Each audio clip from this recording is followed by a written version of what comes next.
And we're live. Hello, everybody. Got our special guest on tonight over there, Rivero 311.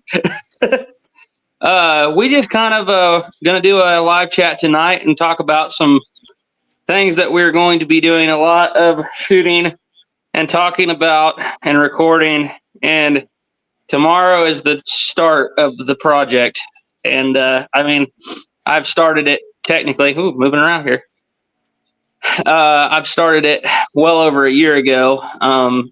We got some new guns that are going to be showing up into it, and it's going to be a little bit of a collaboration with Rivero 311 here, because I think he probably knows a whole lot more about guns in the Revolution that are French muskets than I do. Oh, man. I'm okay. I'm okay whenever it comes to production, but in France. But you kind of got me beat on the usage in the Revolutionary War.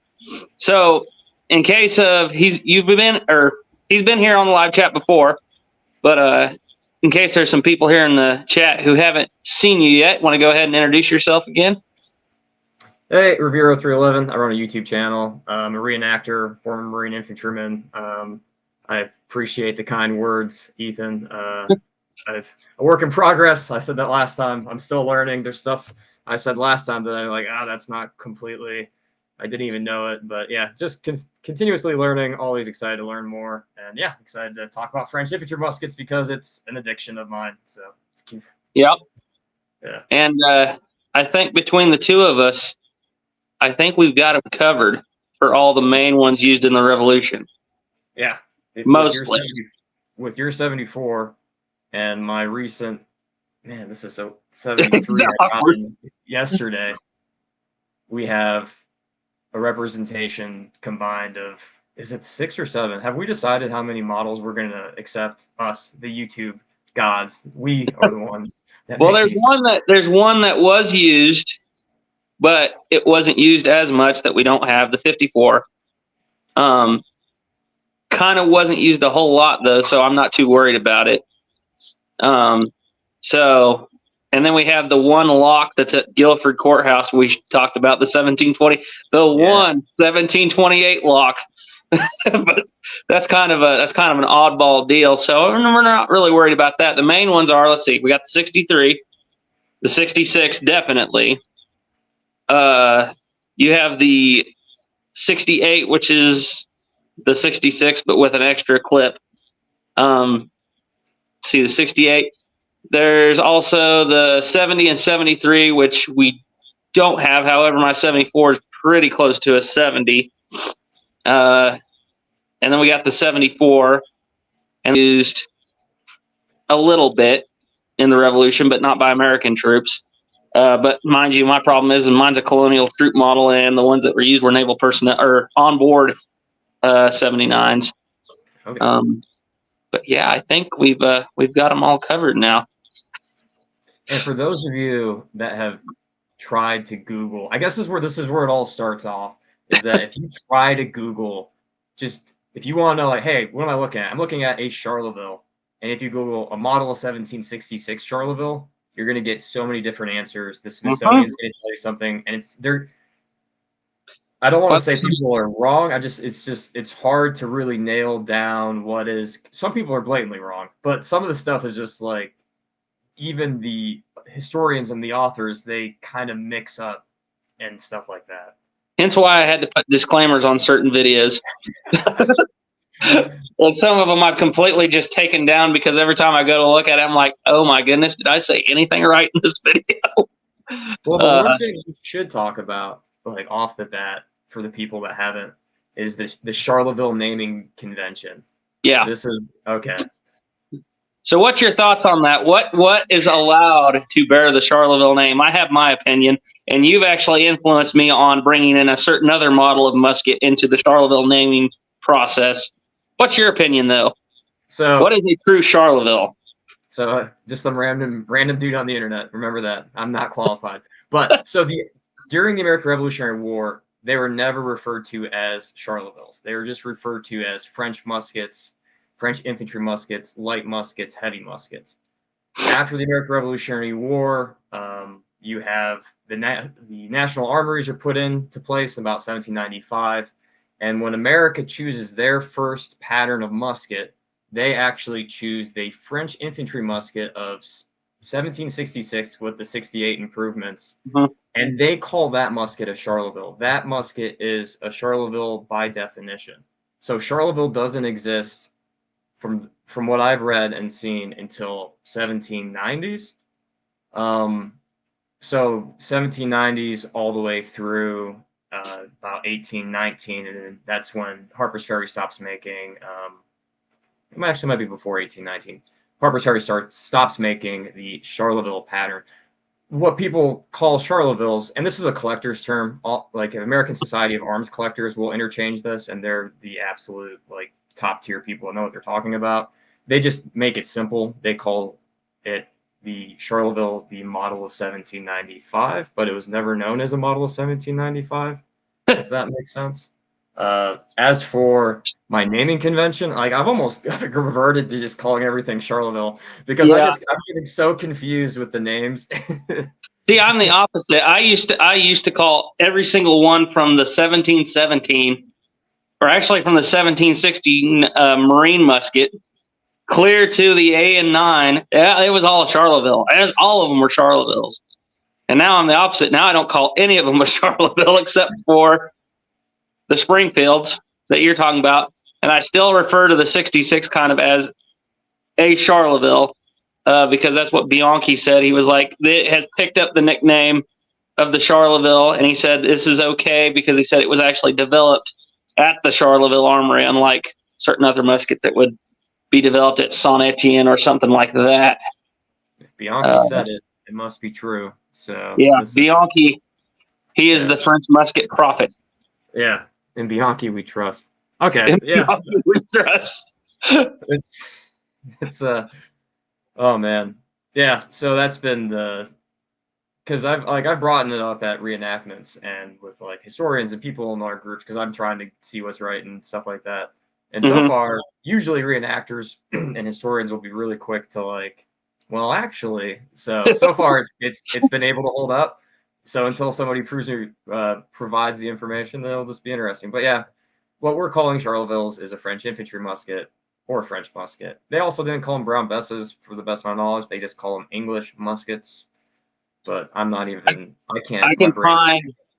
I know of one reference in the Napoleonic War, not the War of Independence, the Napoleonic War, of taking up the brown bess was a letter that one of the soldiers had written home. He said, "I've taken up the brown bess," or taken up taken up brown bess.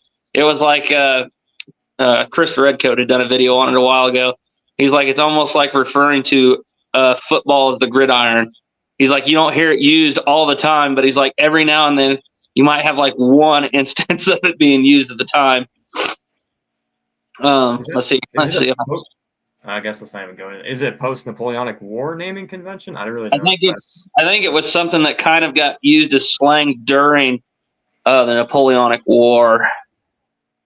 All right, I'm going to read some of these comments here as best as I can because my screen's broke and I got a line running through the middle of it. Andrew Dixon says, yeah, by the numbers, not so much. I think we can agree that Spain was behind. Okay, they're talking about something else here. Maine. Turkey Creek says, howdy, y'all. Howdy, Turkey Creek. Gunsmith 4570 says hello. Gunsmith 4570 also says, sitting through a blackout, waiting on 11 bang bang thunderstorms. Gotta love them. Yeah, we've had a few of those ourselves. Terry Sotomayor, here we go. Hello, y'all. Let's see here. Yeah, if you guys have any questions, go ahead and spout them off. Jonathan Ferguson has a good video on the origin of the brown bess. Yes. Yeah. You guys got any questions, go ahead and put them out there, and I'll try to address them as best I can with my broken screen. But anyhow, what new acquisitions have you acquired, Rivero 311? I got this. If you don't mind saying. I can't touch it, but it's here. Yep. So I picked up a Pedersoli 1763 Léger because I Mm-hmm. think R is silent, or 1766 Light. I just got that. It's actually a kit. I got it for $1,400 off Dixie Gunworks. Long story short, I've been trying to buy this thing finished for the last 2 years, and I've never seen Dixie Gunworks, Midway USA. Sometimes they pop up on not Gunbroker, but like the black powder forums and stuff. Someone will sell one. Yeah. But the cool thing about the Pedersoli 1766, if you Google it right now, is that would be a light French musket. That would be what they would call a light because it's missing that lower spring holding in. It's missing the spring holding in the lower barrel band. So that's my latest acquisition, and I bought a bunch of filing tools, and I'm gonna have to learn how to actually do woodworking stuff. So. Well, I noticed whenever I looked at it, the stock shape, the buttstock shape on the Pedersolis is a 1763 buttstock with that really steep. I mean, it may not be quite 63, but it's 63-esque with that huge straight up and down comb sweeping out that sticks out. It's like a 2-inch, which I mean, you can carve it down and make it a 66, but one of these days I need a 63. No, my latest acquisition as far as French muskets goes is bottom rack there. That is one that evolved in my workshop.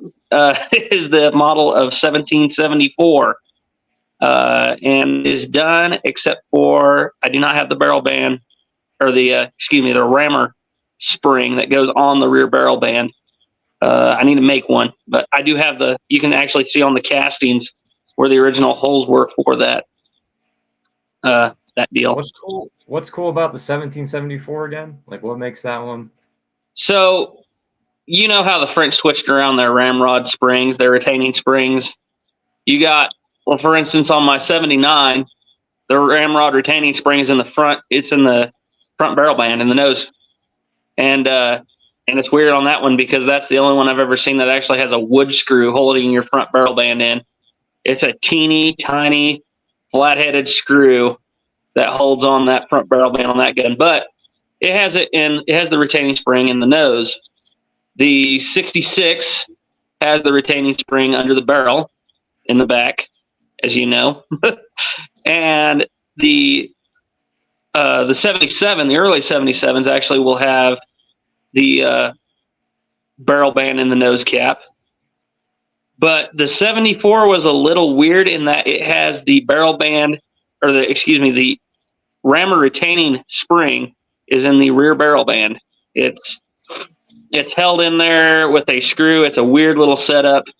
There's actually a guy on the I Love Muzzleloading Facebook page who has one that he built I think he built it from a Rifle Shop kit, but he actually sent me some pictures of it. I just need to make one and thread it in and everything. And visually, because the 74, 73s are when they first start to doing the rounded reinforced cocks, the rounded lock plates.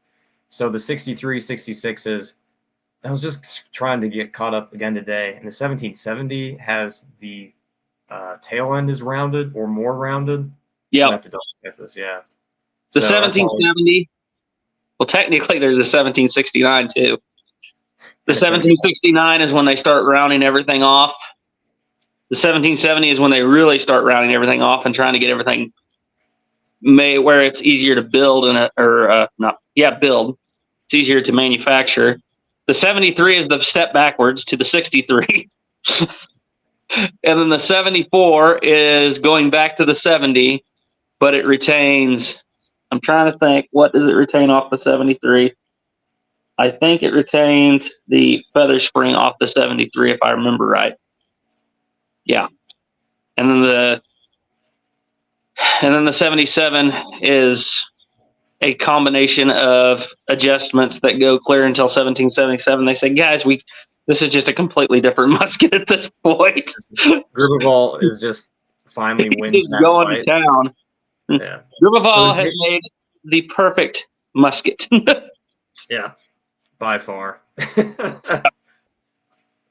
Which, surprisingly, the 1766 The one thing that it supposedly had over the 77 was the lock. The locks on the 66s were supposedly more reliable.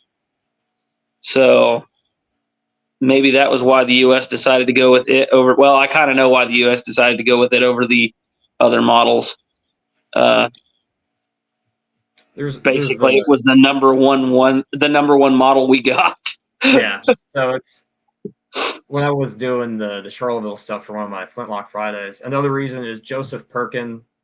Like he actually fixed French muskets during the war, after the war, and Mhm. he's the first superintendent of Harper's Ferry. So they're trying to figure out the production part of that first. Yep. That's kind of and they have the excess parts sitting around. And but yeah, like we talked about the last time. Thomas Jefferson had some 1777s come around or something.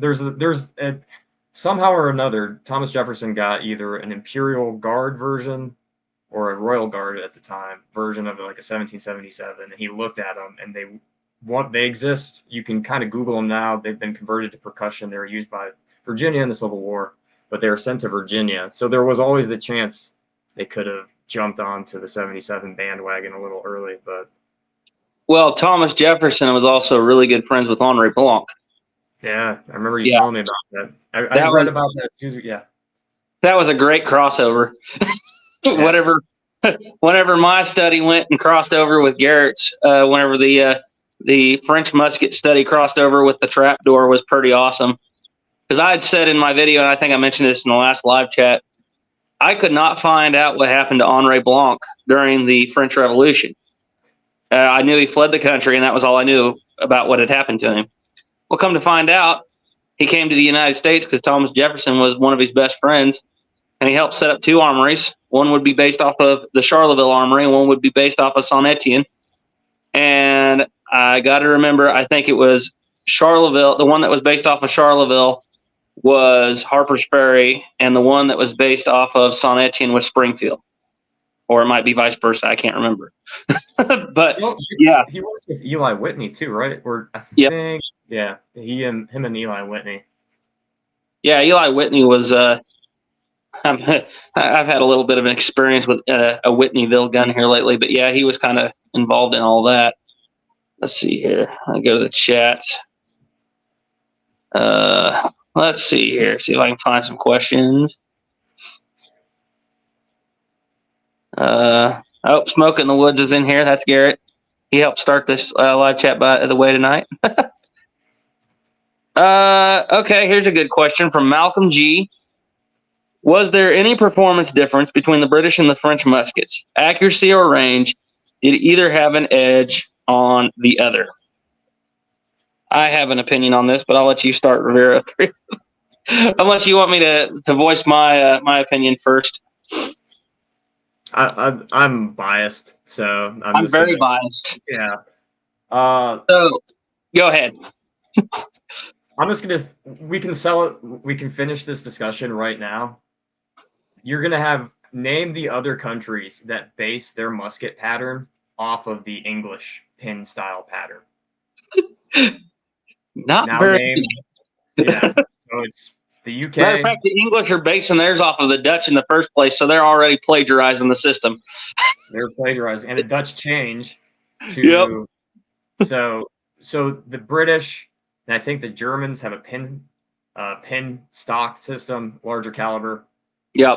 But the Swedes, the Russians, the Americans, the Belgians, the French, the Spanish, they all base it off of the French gun. And there's the main reasons I would argue is that having those barrel bands means the soldier in the field can actually take his gun apart. He can properly service his weapon.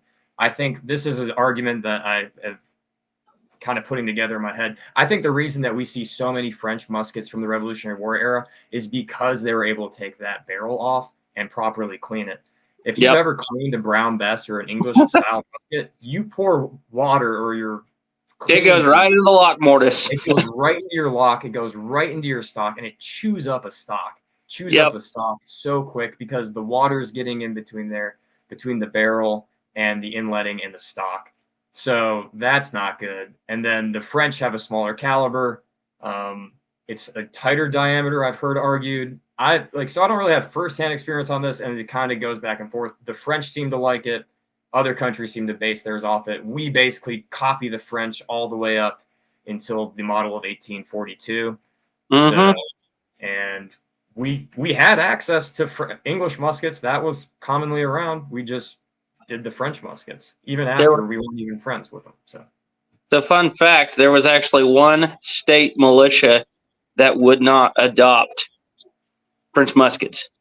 The militia was allowed to kind of pick and choose what they got. Massachusetts. Yeah. Massachusetts did not want French muskets.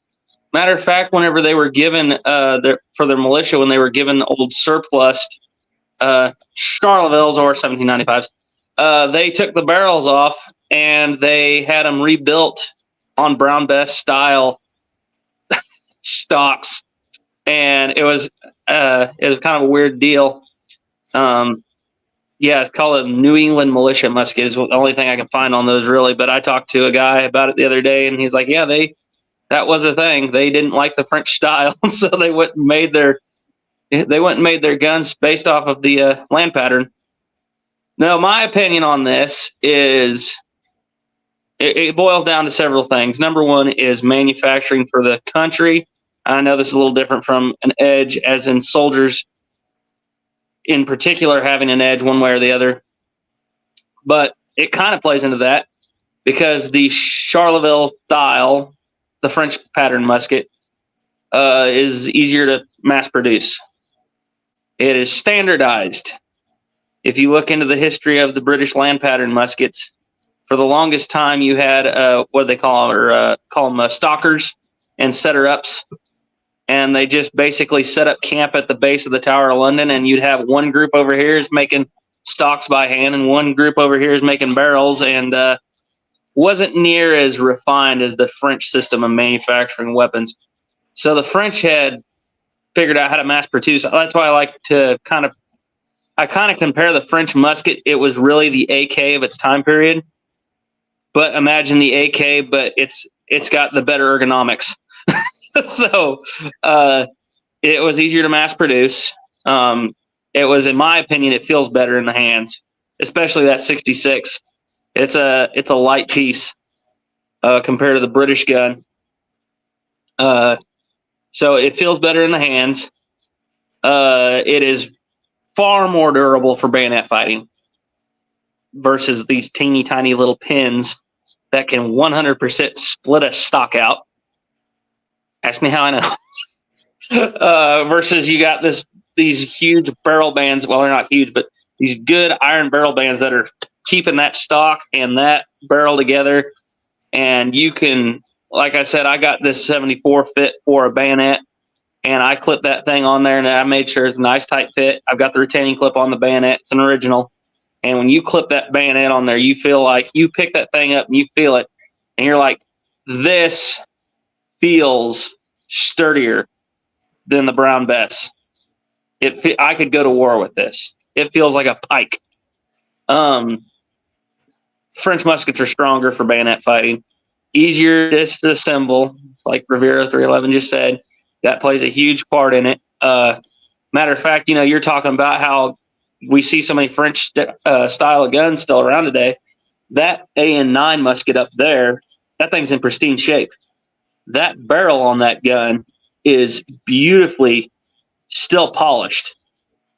And I think you're right. I think that plays a huge part into it. There is one disadvantage from the French guns to the British guns that I heard one guy bring up. If you were in a pinch, you could fire a French cartridge out of a British gun, but you couldn't fire a British cartridge out of a French gun, except for... That's fair. Yeah, that's fair. Except for there are certain variations that 1779 is a 70 caliber. So just you can put a 69 caliber ball cartridge. It's tight, but you can put a British cartridge in that gun. But that is kind of one thing. Yeah, logistically, the Brown Bess style would be better, I guess. I'm trying to think of some other. The 1766 especially has a far, far more reliable lock than the short land pattern or the long land pattern. Later on, especially once you get to the Revolutionary era, French Revolutionary era muskets, it kind of switches. And during the Revolution, the American Revolution, the War of Independence, French have got superior powder. And then once again, we get to the French Revolution, and that all flip-flops. And the French powder is, I can tell you guys, I shot some the other day. It is garbage. It's rough. It's clean, but oh my goodness, it is not powerful at all. And it does light off good too. So, I mean, that's a plus. But yeah, that's what I'm kind of joking about. Getting off subject of the Revolutionary War, and I'll get back to it here in a second. But Napoleonic War, the TV show Sharp is the one TV show where Sean Bean does not die. Sean Bean is carrying a Baker rifle. He's going up against the Voltigeur, which are carrying AN-9 muskets with a standard infantry cartridge. I understand why Sean Bean survived in that show, because there is no comparison to a. I mean, I guess if you're in a short range, close firefight, you're going to be shooting faster with an AN-9, but there's no comparison at longer ranges, especially whenever the French reduced the ball diameter from basically 64 caliber to 62 caliber. So, yeah. But anyhow, yeah, I think the French gun in the hands of the average soldier, he's got an advantage over disassembling and cleaning the weapon. The 66, he's got an advantage in weight. He's got an advantage in strength and durability. Yeah, the French musket does give, for the average soldier, you're going to have an advantage. Is it game-changing, war-changing? Not really. But I can tell you this, I would 100% be rather carrying a French gun than a British gun. Let's see here. Got anything else to add to that?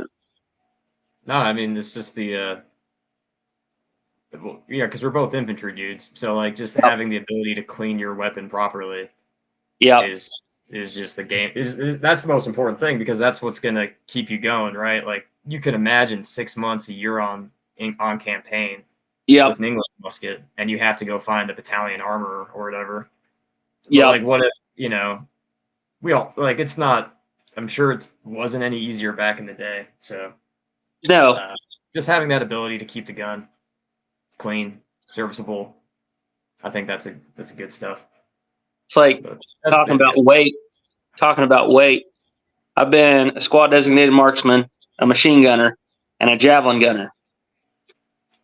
And I can tell you this, the M14 EBR that I had is kind of like that Brown Bess. Oh, it's fun to shoot.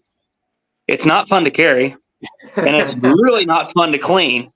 Don't get me started on the Javelin. Not that you're going to be cleaning your Javelin, but good grief, that thing is a chunk. Let's see here. Let's see if we can find any more questions here.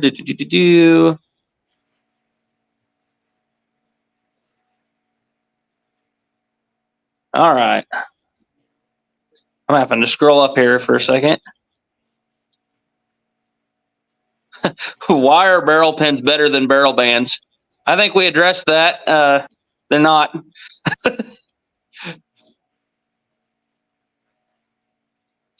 Okay, Jeffrey Davis says, flints are super expensive and break often. Have you considered making your own? Yes, I've done it quite a bit.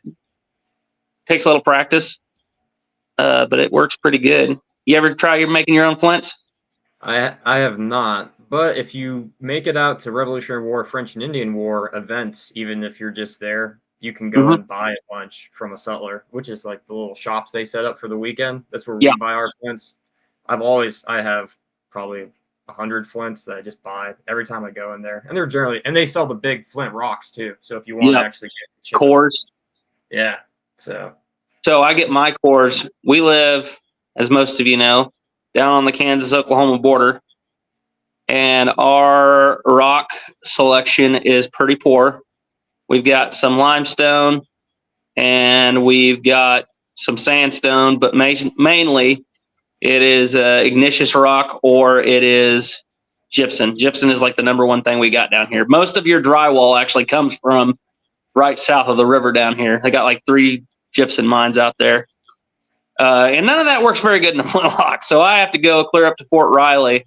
Whenever I go up there for drill or AT or something, I'll go out in the field and I'll find me a big old piece of that chert. I'll put that in my rucksack and carry it home with me. And I've been laughed at a time or two by a few guys for putting rocks in my rucksack. I'm like, was it not hard enough for you? I'm like, yeah, it'll be all right. I heard this. All right. Smokeless powder is a fad. I didn't make that up.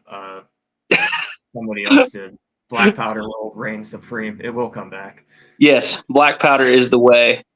General Lee says start an Indian musket defarbing service. I thought about that, but the amount of time that I put into things, and I get very detail oriented, I don't think I could ever make it pay for itself. Not only that, it'd be my luck that something would go wrong, and yeah, I kind of don't want to mess with that. I thought about it, but I stay away from it. Let's see here. Maybe one of these days I'll get into building or something like that for money. But let's see. Gray Wolf. Know of one mountain man that was known to carry one, and I know cap locks helped way into the 1900s with certain people in Alaska. Yeah, the Northwest Trade Gun. They made those from, I want to say, the 1760s. Clear up until the 1920s and 30s, and they went through the flintlock era, and then they later on were making them into cap lock guns. One of them, I would say, that's probably one of the most underrated firearms in world history. Yeah, Andrew Dixon says finding your own flint to nap can be difficult. Yeah, it can be. Let's see. Can someone explain the rammer of some muzzleloader pistols? Is the rammer captured? Are some rammers captured on pistols? Well, I know there's captive rammers on. Yeah, there's captive rammers on pistols. Let's see, when would that have started? Nah, pistols is outside my wheelhouse. Yeah, one of the earliest captive rammers I can think of on a long gun, and I say that very, very loosely because it's not very long. It's based off the Jaegers, the pattern 1776. That rifle was way ahead of its time. It doesn't have barrel pins. It has wedges, which actually kind of moves it up in my book as a better weapon. And get this, it has a hook breech like a Hawken rifle. Okay. It's got barrel wedges. It's got a captive rammer. It's got a swamped barrel. It's short. It's huge caliber for a rifle. Yeah. It's an interesting. The Aspen pistol. Oh. There you go. The Aspen pistol, I guess. Let's see here. Aston pistol, Ethan. Come on. Aston pistol. That's after my time period. What's that? That's 1820s, right? Aspen pistol? What is it? Aspen pistol. Yeah, it's a percussion gun. The last pistol before the revolver that was still issued up to the American Civil War. Might as well just keep him on here. Yeah. Well, there was that wasn't the first one either, because there was also the British Light Dragoon pistol, and it was a flintlock. Oh, no, not the Light Dragoon. Which one was it? I don't know. Pistols are kind of not my thing from that time period. I know a little bit, but there was a British pistol. The long guns are just so yeah. Gorgeous. If you've tried to shoot a flintlock smoothbore, and it's not necessarily the smoothbore, but you try to shoot a flintlock pistol without any sights on it, the bayonet was superior. In my opinion, unless you're a cavalryman who's going to ride the carousel, which they didn't really do in the Revolutionary War, but you're going to ride within 50 yards of a formation and fire and run away. Well, you sent that video about them loading double ball for that pistol that was found in Jamestown, Yeah. because there's a bunch of references from the French and Indian War where the British loaded double ball.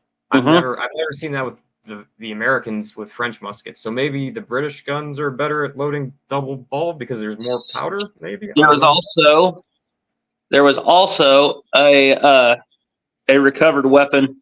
It was a shortland pattern from a shipwreck, and it had 2 balls and 6 buckshot pellets in it.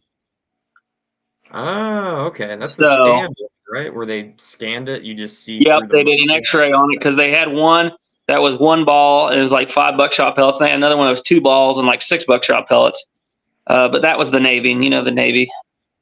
At the Battle of Camden, North Carolina, one of the guys had up to 7 buckshot. Yeah.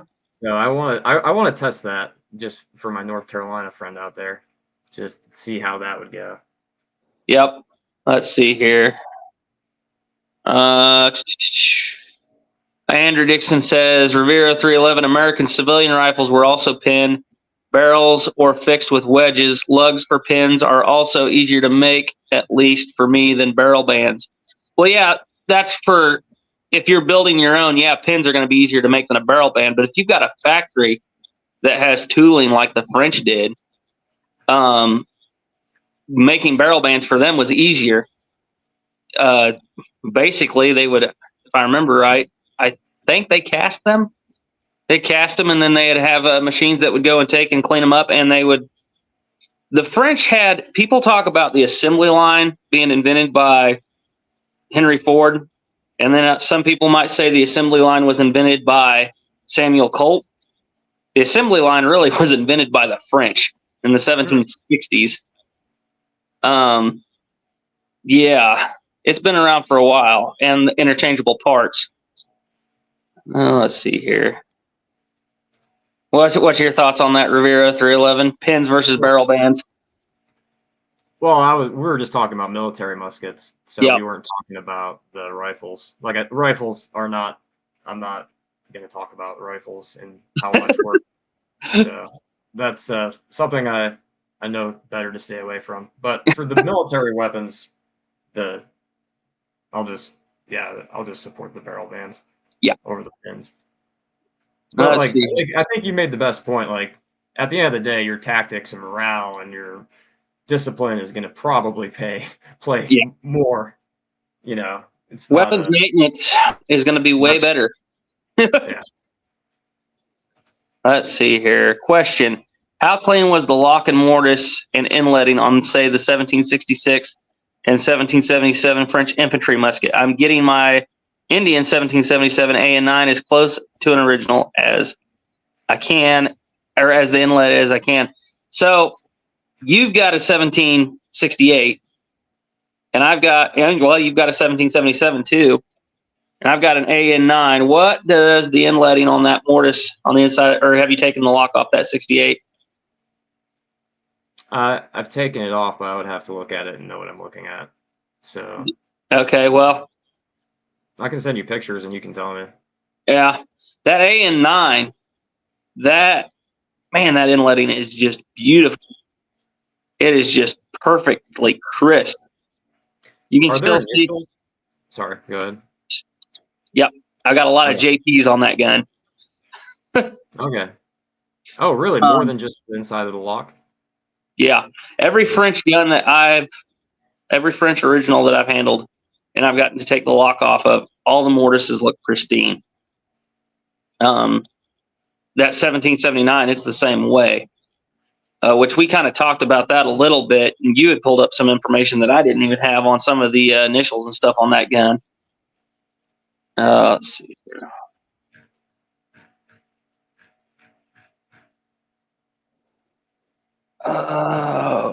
Moving on. The French were also famous for experimenting with brown powder made from rice hull charcoal. Yep. Yes, Grey Wolf, they did. They experimented with it right before their last invasion of Great Britain, and it didn't work out very well. They also experimented with, they changed out their powder from dogwood charcoal to lime and poplar. later on, and that's what I'm using, that limewood charcoal and that French powder.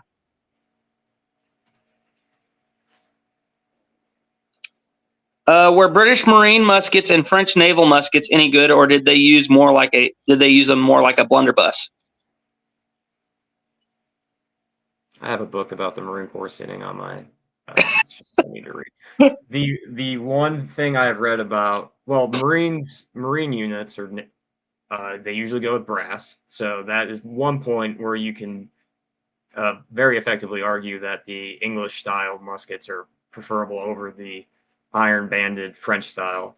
The United States Marine Corps actually in 1800, all they request is English style muskets. They say the French muskets a year at sea just rust away, but the English muskets actually are able to maintain, like, be more durable over time at sea. And there's actually notes from the Navy requesting for the Marine Corps, and the Marine Corps is trying to get all of the English muskets left.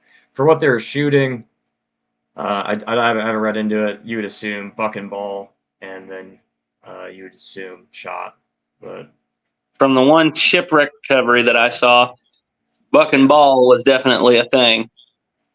I mean, I guess I've got a naval style French musket, but it's after Gribeval came in and shook things up a little bit, because before he came in there, Toul, or no, it wasn't Toul, it was actually Saint Etienne, and I think it was Saint Etienne and Maubeuge. I have to look back and remember they were the ones that made the muskets, the colonial troop muskets that went to India.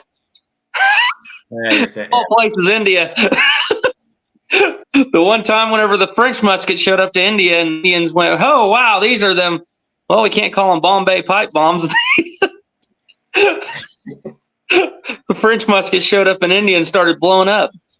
I think I got to remember. I think they had 26. They tested 100 of them, and 26 barrels burst, and something like they sent back 50 barrels because some of them were bulged, and that was the 1766 colonial troop model, which is basically the same thing as the naval personnel and the onboard model. They had to revamp the entire naval pattern of musket after that, and Gribeval stepped in and got them to reset up Toul to do the naval guns, because Toul had lost their contract. But yeah, the French, after the 1770, I can attest that 1779 is a good musket. The middle barrel band is iron, right? With the slings Yes. level on it. Yeah. It is a split iron barrel band. That's always kind of, I wonder why they did that. I have no clue. Why would you? I don't know if it was to differentiate it, or, well, and then the other thing that's different than the naval personnel musket is it's split. So I don't know if it was to, I'd have to look at it some more, because I know it is a very thin, it's actually inlet into the stock, and it's very light inletting. It's very precise, but it's very shallow. Okay. So you actually have to take, and when you disassemble it, you have to kind of pull the barrel band apart a little bit and then get it up to where it's, not going to scrape the wood. But then once you get it back to that inletting, it snaps right into the inlet. Doesn't that seem like over-engineering? Yeah. Maybe it was a statement. Maybe it was Toul coming out of there being banned from being a royal, or being losing their contract and coming back. Maybe it was a statement by them. I don't know.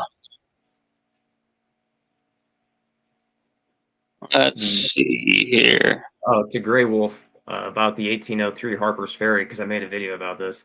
So 1791, their St. Clair's defeat. This defeat is massive strike to the American government. They actually reconstitute the United States Army. They put in the provisions to create the two armories, Springfield and Harper's Ferry. And Henry Knox actually is like, we need rifles. So they go to Pennsylvania, and they actually have a bunch of contract rifles from Pennsylvania rifle makers. And that's your contract gun from 1792 to 94. But the first standardized American-made, or the first standardized rifle made at an American armory is the model of 1803 Harper's Ferry, and that is almost uniquely American. It's got the American brass patch box. It's got that angle in the butt plate. American caliber. American caliber. It's a half stock, and that was all requested by Henry Dearborn he tells Joseph Perkin, I want a half stock, larger caliber rifle, and I want them to be standardized and made at the National Armories. So yeah, Right. they were not based off the French. So yeah, you are, yeah. So the Model 1803 is not based off of anything to do with the French. So Turkey Creek, he built the one that we have, which is a perfect, pristine example of an 1803. And Garrett was telling me that Turkey Creek, and you're in the comment section, you might elaborate on this a little bit about how Americans stuck with the smaller calibers like 50, 54 versus like the British who are using a 66. And then once you get to the Brunswick, they're using a 70. And about the round balls not being as accurate or something at longer ranges with a bigger, or maybe it was the range trajectory. I don't know. But yeah, that's what I always think is the British actually kind of laughed at the American caliber of the American long rifle during the War of Independence. They thought it was too small. Were you the one that we were talking about? Like the British had lower quality of powder, generally speaking? During the War of Independence, yes. Okay. Now, compared to the American powder, it was better. Yeah. Compared to the French powder, not so much. But you were the one that actually brought up that the American cartridge was lighter charged than the French cartridge. I got to do the math on that. I got to figure it out. I did the math because it doesn't line up. Yeah. Find it. It's from the National Park Service, but it's an actual loadout. They say they have a pound of powder. What was it, 40 ball and 80 buckshot? Yeah. So I had to figure out a way to like, all right, are they doing, because you get 24 rounds, that's your standard carry. Mhm. You're carrying 24 rounds. Are you carrying 4 buck and ball? Are you carrying 20 regular ball? Are you carrying 12 and 12? Are you splitting it up? Like, Yeah. because it doesn't tell you put 3 buckshot with 1 ball. It doesn't tell you put 5 buckshot with 1 ball. It just says, hey, this is your rounds. And I actually did, I just read that, I think I sent it to you recently, where you would, as the individual soldier, they would give you your ammunition, you would have it, you would put your name on it, and you would turn it into like a company chest with your name and initial on it. And when you went on duty, you would pull 6 rounds, or was it 3? I think it was 6. Powder was pretty precious. Powder was very precious. So you would have to check. I mean, it's kind of like the same thing with like duty NCO. Serialized ammunition. SI check, everybody. Read off your ammunition serial number. If you damaged, destroyed, lost any of that, your cartridges, you, the individual soldier, would have to account for that out of your pay. And be punished. Amazing. Yeah, you would be punished. So that's an interesting thing that I read about. It was initial to individual soldiers. But yeah, to find, like, it doesn't, I'm sure the general orders that go out, they're pretty broad. They're just like, hey, have your men have, 30 rounds, 20 rounds in their backpack or the pack or whatever. Like, Yeah. it's hard. Something I'm trying to hunt down. But yeah, but in there I did the math and it's like 112 grains per cartridge. Well, that would make sense considering it's like, because like we said, there is a huge powder shortage in the American Continental Army at that time. And I mean, that would make sense. The Confederates did the exact same thing in the Civil War. Matter of fact, we got that Merrill carbine, which was a Union carbine until Thomas Jackson raided the B&O Railroad and they ended up with a bunch of them. And it was funny because they had to reverse engineer the ammunition for that gun. And they bumped it down from a 40 grain charge to a 30 grain charge to save on powder. Ah. Does it impact it that much? I didn't notice really. I mean, it's a little lighter recoiling. And let's see here. And a lot of the Confederate soldiers wouldn't even use cartridges. They just put the ball in and then, use your little revolver flask and pour 30 grains in there. Let's see here.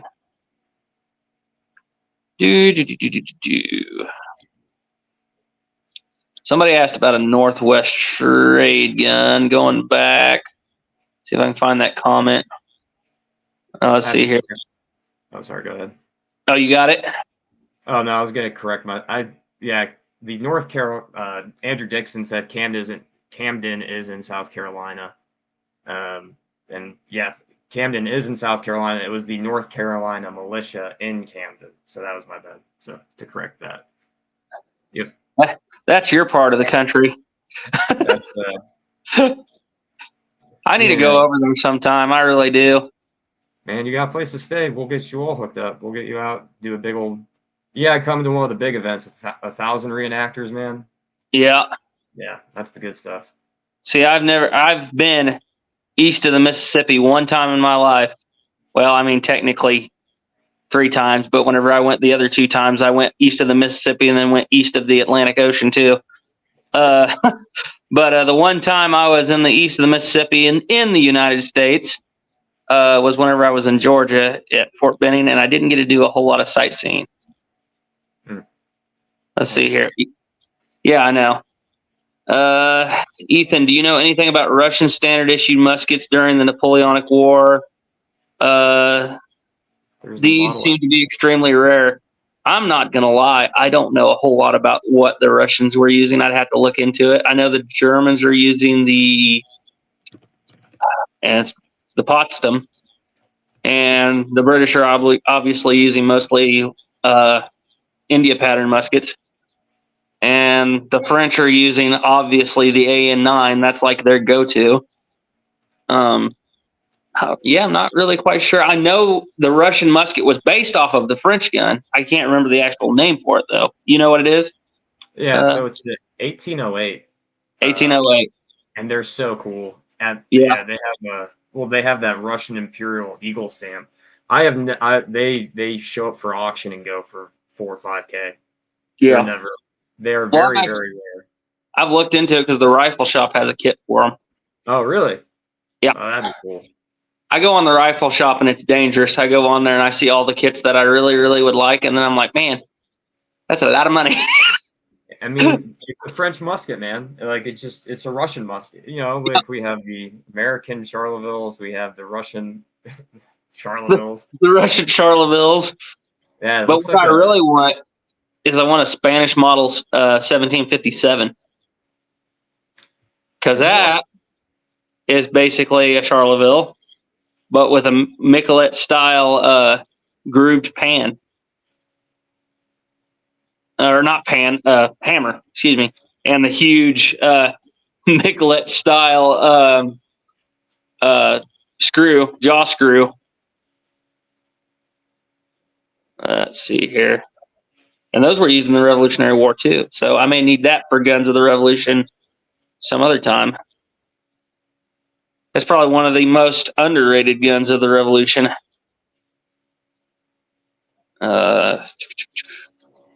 Somebody had asked, I can't find the comment, who makes a good copy of the Northwest trade gun? Yeah, 1009 Christopher Combs, right? Yeah. Going back to the Northwest trade gun, which company makes a good quality and historically accurate one? And we're 1766s also traded a lot. We actually kind of talked about this before the show. Yeah, we did a little bit. There was another musket that was traded a lot more than the 66, I can tell you that. Yeah. That one, the 74. That was a long time afterwards. Sounds like they kept the 66s. I haven't seen anything about them being traded or cut down or sent west. The 66s, which 68s, those were the standard Army issued weapon. So yeah, lock, stock, barrel bands, hammers, cocks, hammer springs. Those are all going into, we were talking about like crates, right? And like Philadelphia Supply Agency, and they could rebuild guns. Like my original French musket has a 74 reinforced cock, and you were saying that the 74s got broken up and sent, which seems to make sense because you see parts of 74s all over the place. Yeah, to find 74 is basically what I came up with on that was the reason why we got away from the 74 was we standard on the 66, and it really just didn't make any sense. Well, we got 100. I got to remember the numbers. I think there was something like the 74s were like the last shipment to show up during the War of Independence, and they were to be held in reserve, and a few of them did get used, but not very many. And they mainly said they were kind of like I was telling Gary, it's like the Rogers and Spencer of the War of Independence. They sit in warehouses. People forgot about them for several years, and then they got sold off into surplus. And they got used and abused. And sometimes you show up on online auctions mislabeled. Yeah. Because somebody got really lucky. Someone got one for like $2,000, and I kicked myself in the. I almost got the original. 74. You know this. I almost landed an original 63-66 with no barrel band clip for $1,200. It was being sold as a New England fowling piece, and it had the U.S. stamped on the lock plate. Yeah, it can be whatever you want it to be to sell it to me as. If you want to tell me it's a brown bass, I'll yeah, whatever it is, man. Indian made Bombay pipe bomb, I'll buy it. All right, let's see here. I'm trying to. Okay, there was the Northwest trade gun comment. Yeah, I'm having a hard time reading some of these comments because that stupid line in my screen. Terry's. What's that? Oh, I said if you give me the time, I can read it on my screen. Oh, I can't see the time on them. I'm just kind of trying to go down the line, literally. If you see a question on there, go ahead and read it off. I'll kind of try it. Question: is there any self-priming muskets used in the American Army? Are you the guy that sent me an email? So I've gotten an email about this. Self-priming is they put the touch hole at an angle, from the best of my knowledge.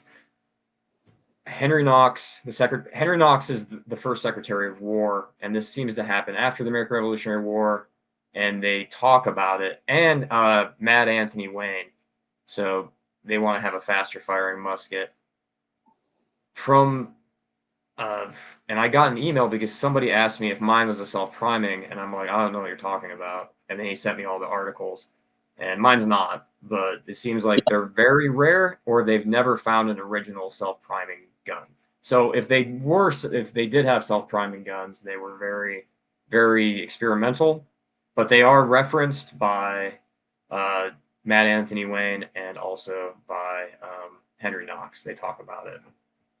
Basically a way to speed up firing. But yeah. Okay, so going to the Northwest trade gun part of this, Turkey has chimed in, and he is the guy to know about this sort of stuff, people. So he says a good source for a Northwest trade gun kit is Pecatonica River Long Rifle Supply. That's the thing, guys. If you get into black powder, I've noticed if you want something really cool and off the wall, you're probably going to have to either A, fork out the cash to have somebody build it for you, or B, figure out how to build it yourself. And yeah, and I'll tell you this, though, if you get one and you get it built, it is one of the greatest feelings in the world to go out and shoot that thing. Like the wheel walk. Oh, my goodness, yes. I have it up on the wall behind me. There's my new baby. Oh. So fun. I'm waiting for the comment. Were there wheel locks used in the Revolutionary War? Someone asked me if a matchlock was used. I actually have a question that somebody asked me. I haven't gotten back. It was here. Go ahead. I'll find it and I'll. Oh no. I was gonna say I've seen somebody had asked me about the same question. Were matchlocks used in the Revolutionary matchlock wheel locks or snap-ons used in the Revolutionary War? I'm like, well, I'm of the opinion there's a few things you should stay away from saying. Always, never, first, and last. But I will say this. There's probably about as high a chance of a matchlock being used in the Revolutionary War as I would say a longbow in World War II, but that did happen. So, broadsword, so. So yeah, there's about a high chance it's probably a, I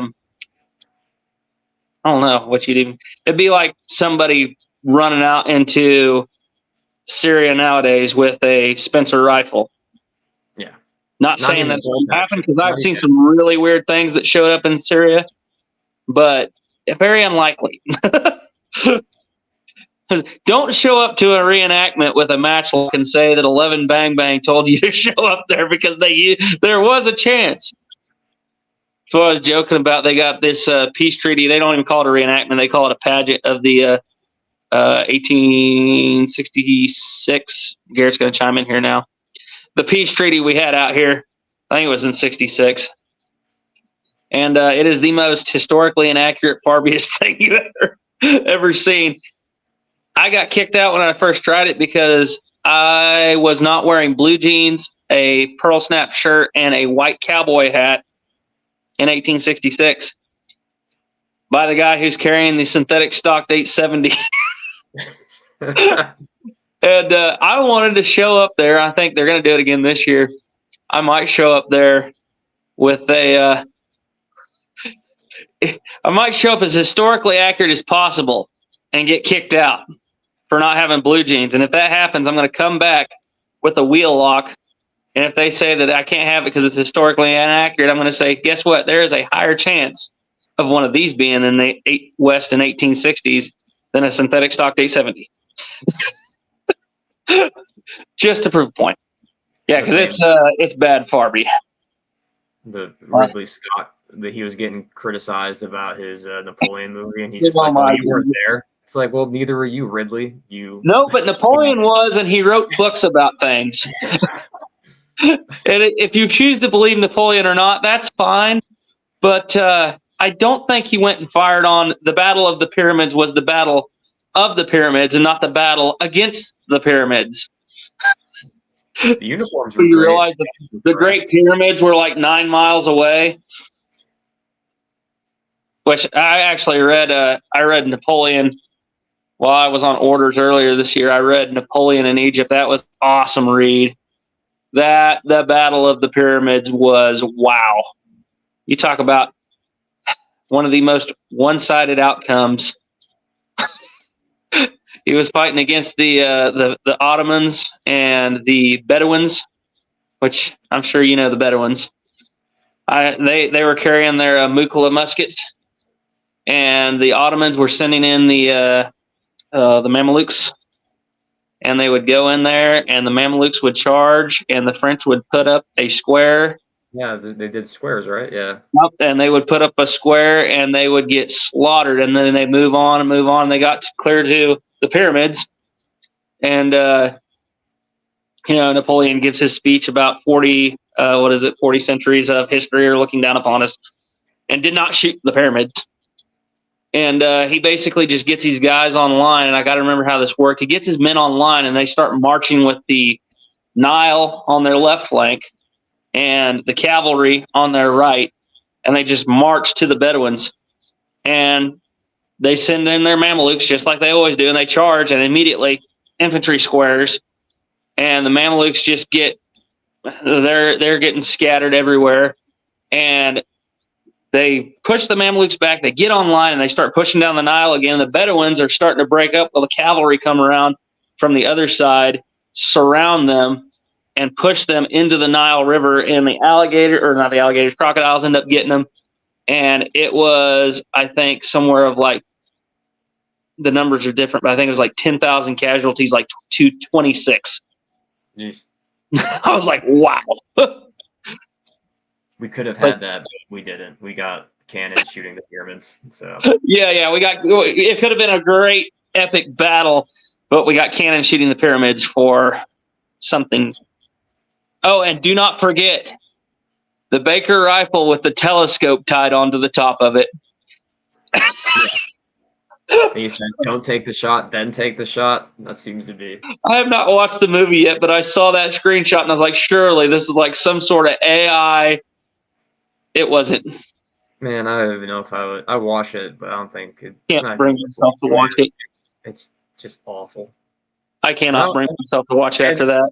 For those that don't know, Ethan and I are the biggest defenders of the Patriot that you're going to find around here. Yeah. So it's just not a good movie. Napoleon. Yeah. I can overlook things. Yeah. But tying a telescope to the top of a Baker is where I draw the line. Yeah. And also shooting the pyramids. Now, mind you, the one thing they actually didn't do too bad on, which, I mean, they didn't do great on, but they nailed what a lot of didn't get was the Battle of Austerlitz, because I think one of my favorite series was Napoleon, made in 2002, which I don't know if you've seen that, with Christian Clavier. Excellent series. I didn't think anybody could top Rod Steiger, but Christian Clavier actually is pretty good. But they got it wrong. They show the Battle of Austerlitz as it's summertime with green grass and everything. But other than that, they nailed it. And then what was the other one? War and Peace. I didn't watch it. Yeah, War and Peace. Again, it's green, and it was the new War and Peace. Everything's green and everything. I haven't watched the old original yet, which I found out it's actually made by the same people who made Waterloo, which Waterloo is that's my favorite movie of all time. I'll send you a video of the Russians marching. It's the most motivating. It just gets your heart going. You're it's straight. But surprisingly, Ridley Scott was the one thing he did get right, and it was the only thing he got right was the weather conditions of the Battle of Austerlitz. Yeah. He still got it wrong, because if I remember right, he makes it they're fighting in the dark. Which, no. But he did get the whole thing of the shooting the ice. The shooting the ice, it did happen. But what he didn't get right was the time at which it happened, because I think I saw in the trailer, it was the Russians are marching across the ice and trying to sneak up on him. Then he fires on the ice and wins the battle by sinking them all. That was actually as the Russians were running away.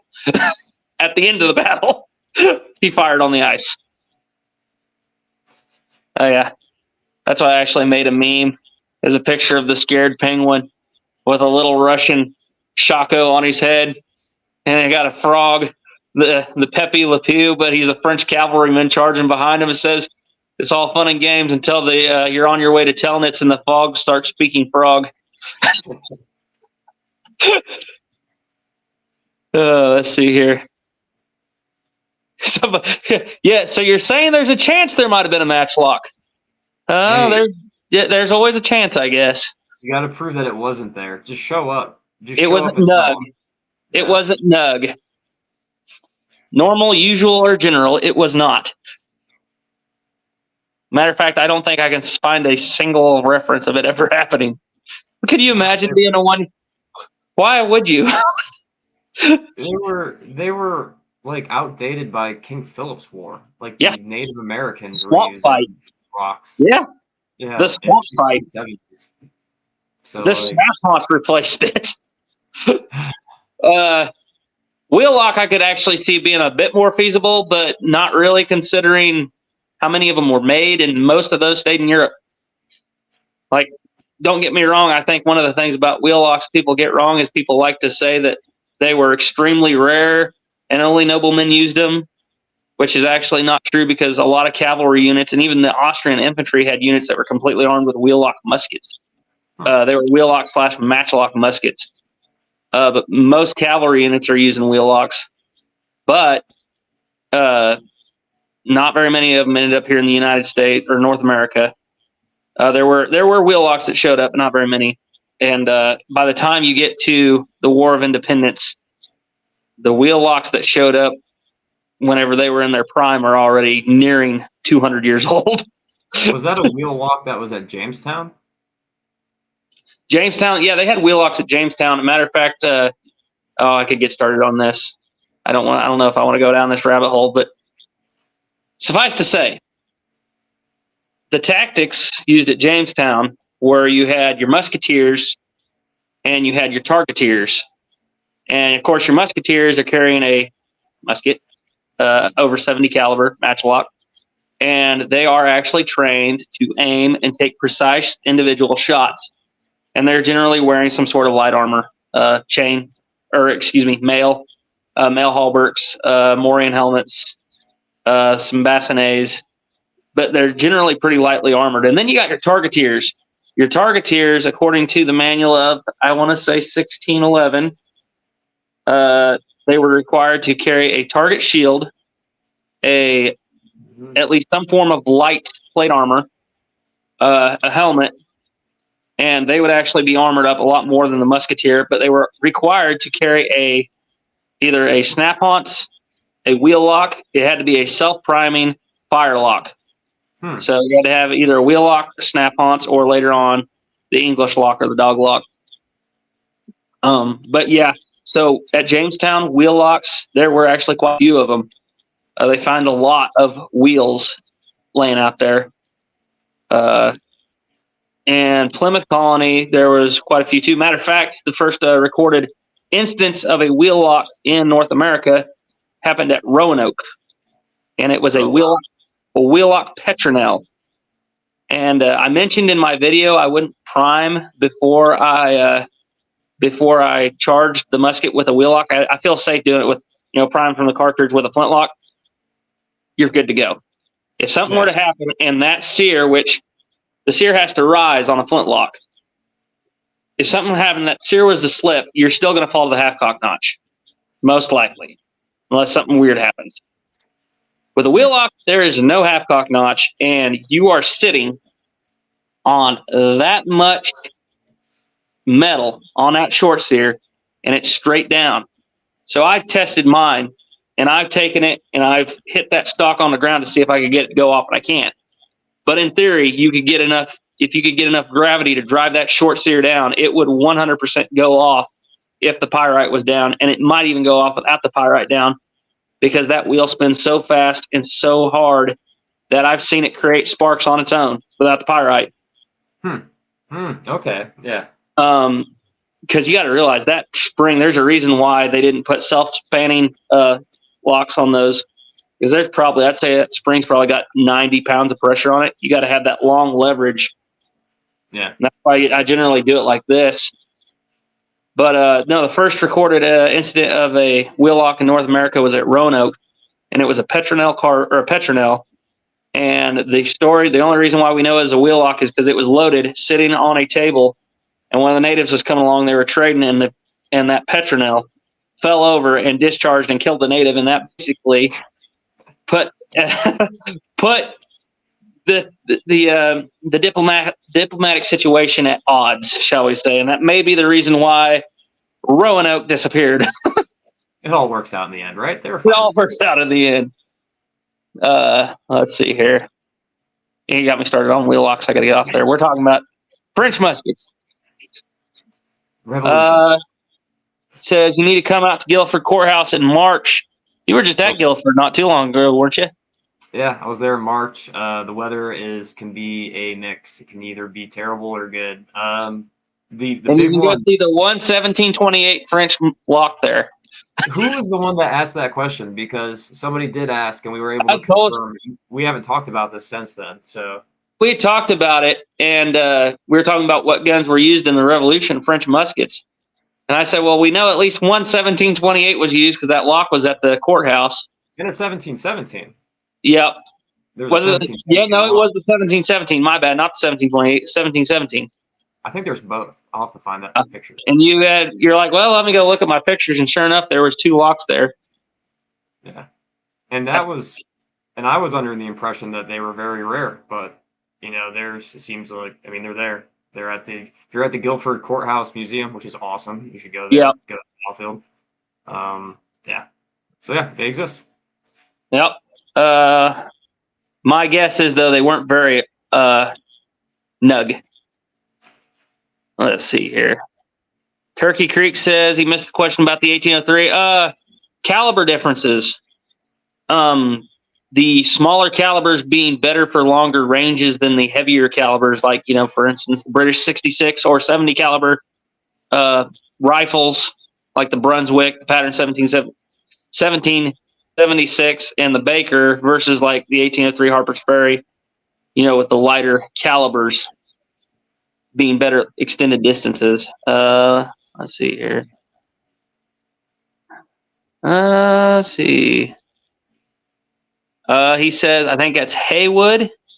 Guns is another source for trade gun kits. I can't see the first letter because of that line. Wall guns in the War of Independence. I thought I had read that the U.S. had a few. Yep. They do. We were just talking about that not too long ago too. There is a wall gun that shoots. Is it 1,000 meters or is it 1,600? Martin, what's his name? Joseph Plum Martin. Yeah. He's the private from Connecticut, writes his memoirs about the war. He actually references during the Battle of Brooklyn or Long Island, I think it's Brooklyn, one of the Americans actually shoots across the Hudson River. I don't know my geography in New York City. He shoots across the river to Brooklyn from Manhattan. And I've talked to one of our like historians that works at the American Revolutionary War Museum. He's like, yeah, that was a wall gun.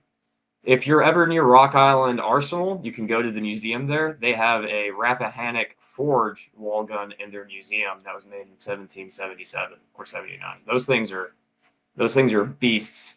So, If you tune into the 11 Bang Bang Firearms Museum here in about 2025 maybe or 26, you might see a wall. Well, not you won't. You will see a wall gun. I have one on order and I'm waiting on it. It'll get its own episode of Guns of Revolution. I'm going to do a whole episode on wall guns, and I'm going to get my 6'4" nephew, pretty big boy. Here, shoot this from the shoulder. But you're talking about Joseph Plum Martin, talking about that long shot, and I'll always think of the time whenever I read that book and I just found myself laughing out loud. Was the story about the musket, the British redcoats out there picking apples, and one of the privates asked, "Sir, can I fire on them redcoats?" And dear reader, as I live and breathe, he lowered that musket and he shot that redcoat, and it had to have been over a mile away.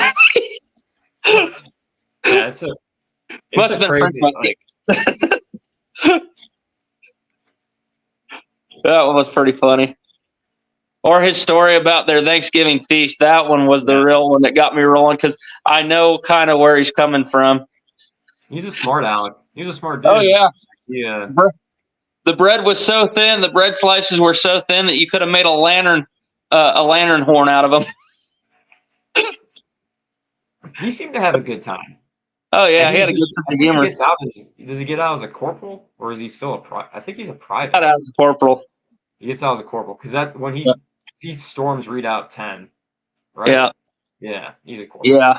Let's see here. Trying to see some more questions. All right. What is the difference between the second model Shortland pattern and the third model Indian? How do you tell them apart? There's an extra loop on the second model. There's one more. So the third model Indian pattern is going to have 3 brass loops. 3. And if it's a second model, it will have 4. So that's your way to identify one. Also, if you look at the lock plate, there is I think there are pins behind the cock. There's 2 pins in a India pattern and 1 pin in a second land pattern or shortland, second model shortland. British muskets aren't my thing, but I did one thing. The Indian pattern was basically the response to something we were talking about earlier, the French muskets. Because they could see how easy it was to produce French muskets, the India pattern musket is basically the more mass-producible version of the land pattern. They got rid of all the fancy rounded brass side plates, and everything got flattened out pretty much. To my knowledge, that's kind of what but yeah, you were explaining it more in detail, but that was why it was done, if I remember right. And the second models come out in 1769, and those are I've read as a response to the French muskets because the French muskets are shorter. Well, they started out as the dragoon carbine. Oh, really? The short pattern was originally the dragoon carbine.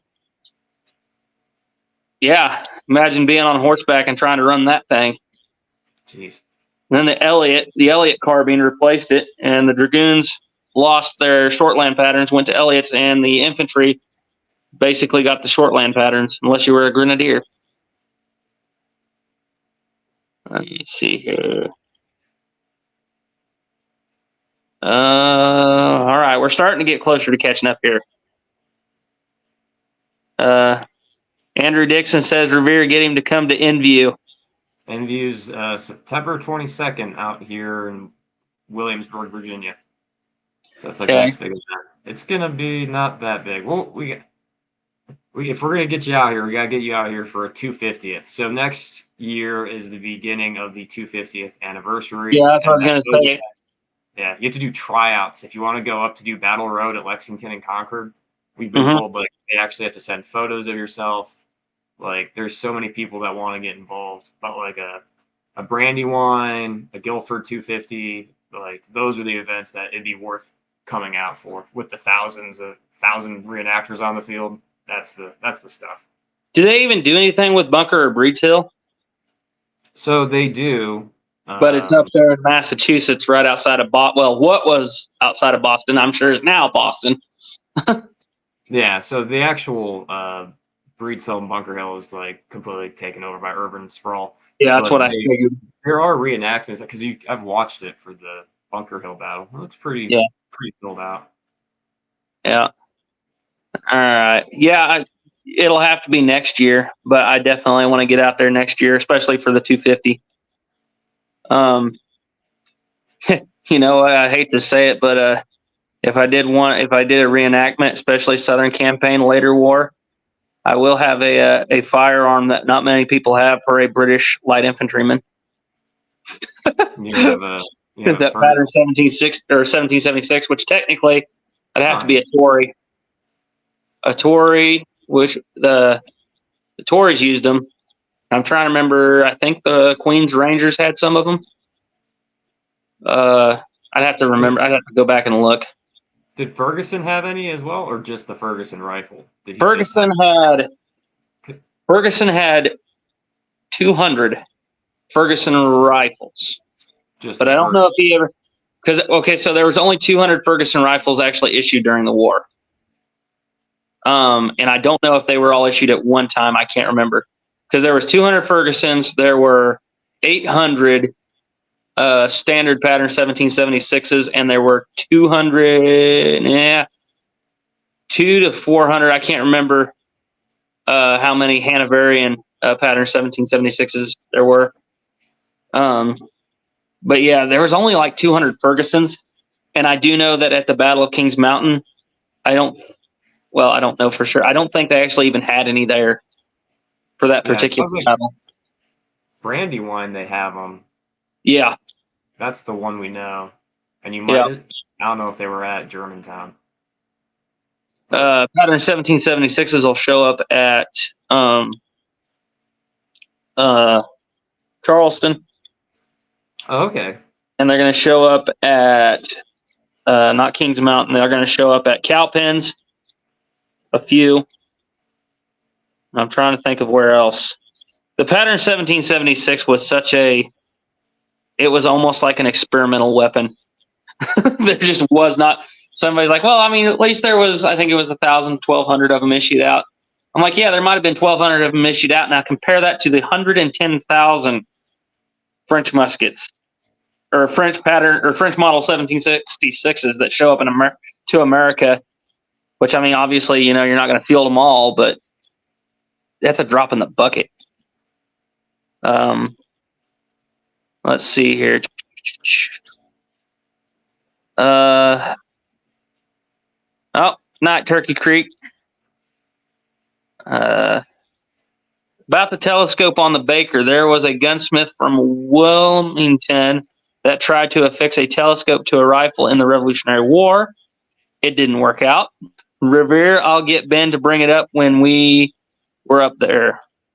So this is my buddy that's Andrew Dixon rifles. So he's coming up this weekend, and we're gonna record some stuff because, like I said, like I don't know anything about rifles, so that's what that recording is going to be about, basically for me to learn.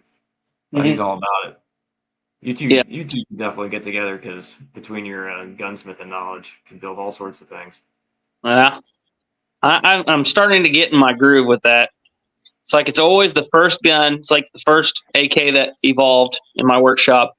Took months to get to where it needed to be. And then by the time I got it all said and done, I got it down to where I could do it in an evening. Well, it's like the first wheel lock I tried to build. I spent 6 months just trying to. Oh, excuse me, evolve. 6 months on that lock, and then the last one only took a month for the lock. So I'm getting better. And like that 1774, I built that lock evolved that lock in like 2.5 days. So let's see here.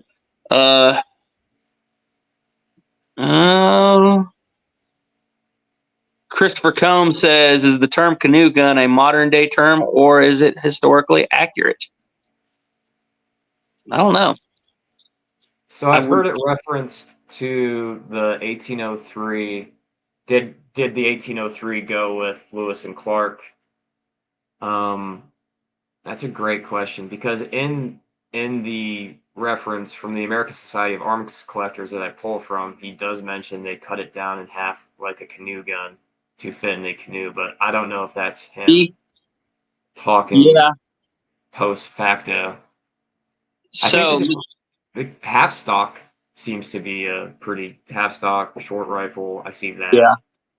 Well, I think what is it, Christopher Combs? I think what he's getting at here is like when I think of canoe gun, I'm generally thinking of like these cut down Northwest trade guns, the cheap Fowlers that people would cut down to like a foot long. I don't know. That's something I'd have to ask Garrett, especially anything about 1803 Harper's Ferry. Garrett can generally just off the top of his head. Wait a second. Is Garrett in here? I'm looking at comments. There's Garrett.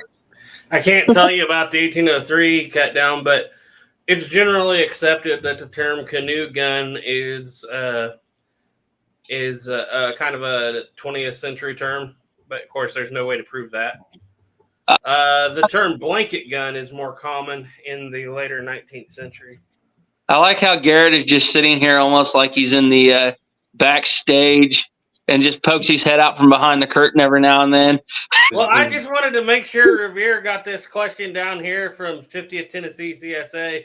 I've often wondered about American small arms during the war. Were rifles very common in the Continental Army? All right, goodbye.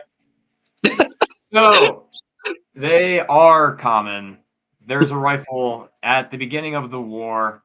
The first unit that is actually put together is a rifle. I guess you could call it a regiment. They raised 10 companies of riflemen. 6 come from Pennsylvania. 2 come from Maryland. 2 come from Virginia. 6, 7, 8, 9, 10. That is 10. So there were riflemen. That is where your Daniel Morgan kind of like breaks his teeth and becomes kind of famous. So Daniel Morgan is actually a company commander of one of those 10 companies. They head up north and join in on the siege of Boston. And rifles actually are pretty prevalent throughout the entire war. From the beginning all the way, they are harassing the British during the siege of Boston. Battle of Guilford Courthouse, there's riflemen on the flank, more militia at that time that are engaging the British. They're more common with the Americans than they are with the British. American riflemen actually do show up quite a bit. I'm trying to find the story of Washington's Irish versus the British riflemen. Okay. Man, I have to look for that story. It's actually a really good story. This is DeWitt Bailey's. I think you just got this book too. British military flintlock rifles. Rob from British Muzzleloaders was actually the one that pointed me towards this book. And there was a really cool story about Washington's Irish versus the British riflemen. And I'm trying to find it. I'm probably not going to be able to find it off the top of my head. But yeah, so rifles were a thing.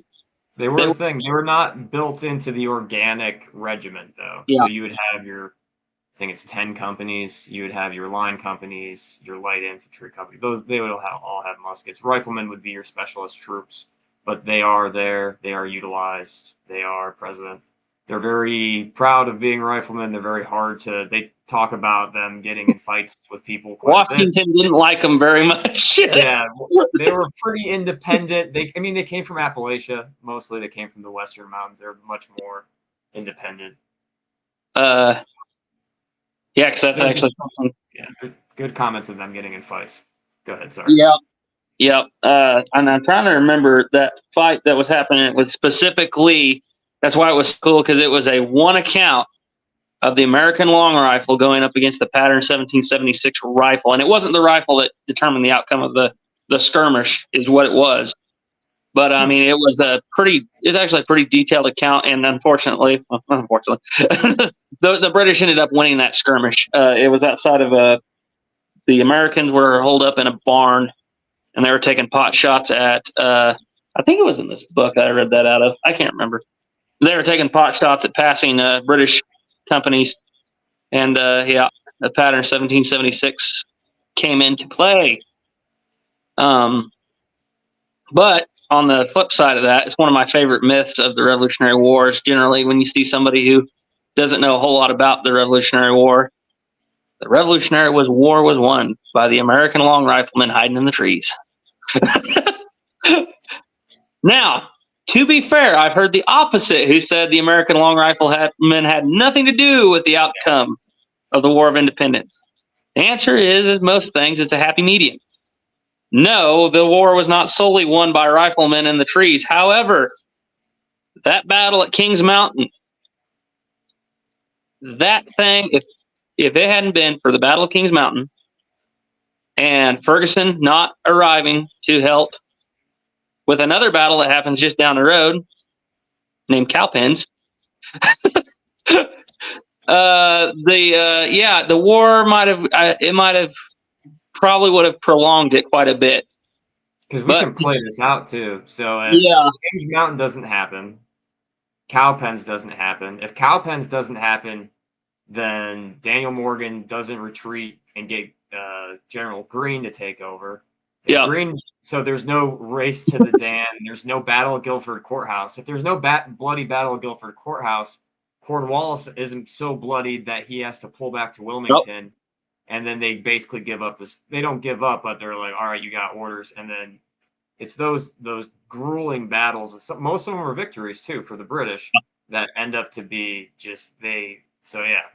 So you don't get Cowpens without Kings Mountain. You don't get Guilford Courthouse without Cowpens, because Cornwallis is also trying to get his men back that were captured at Cowpens. Yep. That's why he's so driven. He burns his baggage wagon, and he's like, I'm going to get these guys because they have my men. He burns his bag, and they just race to the Dan, and then you have the Battle of Guilford Courthouse, which can lead you all the way up to the siege of Yorktown.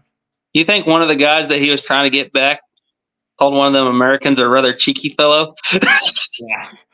So like, rather cheeky fellow. So if there was one battle of the War of Independence that you would consider almost kind of the turning point, the linchpin, which one would it be?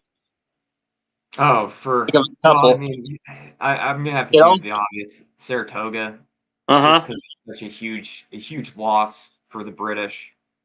And it happens at the time that they're actually having a bunch of wins. So they win Brandywine in September of '77.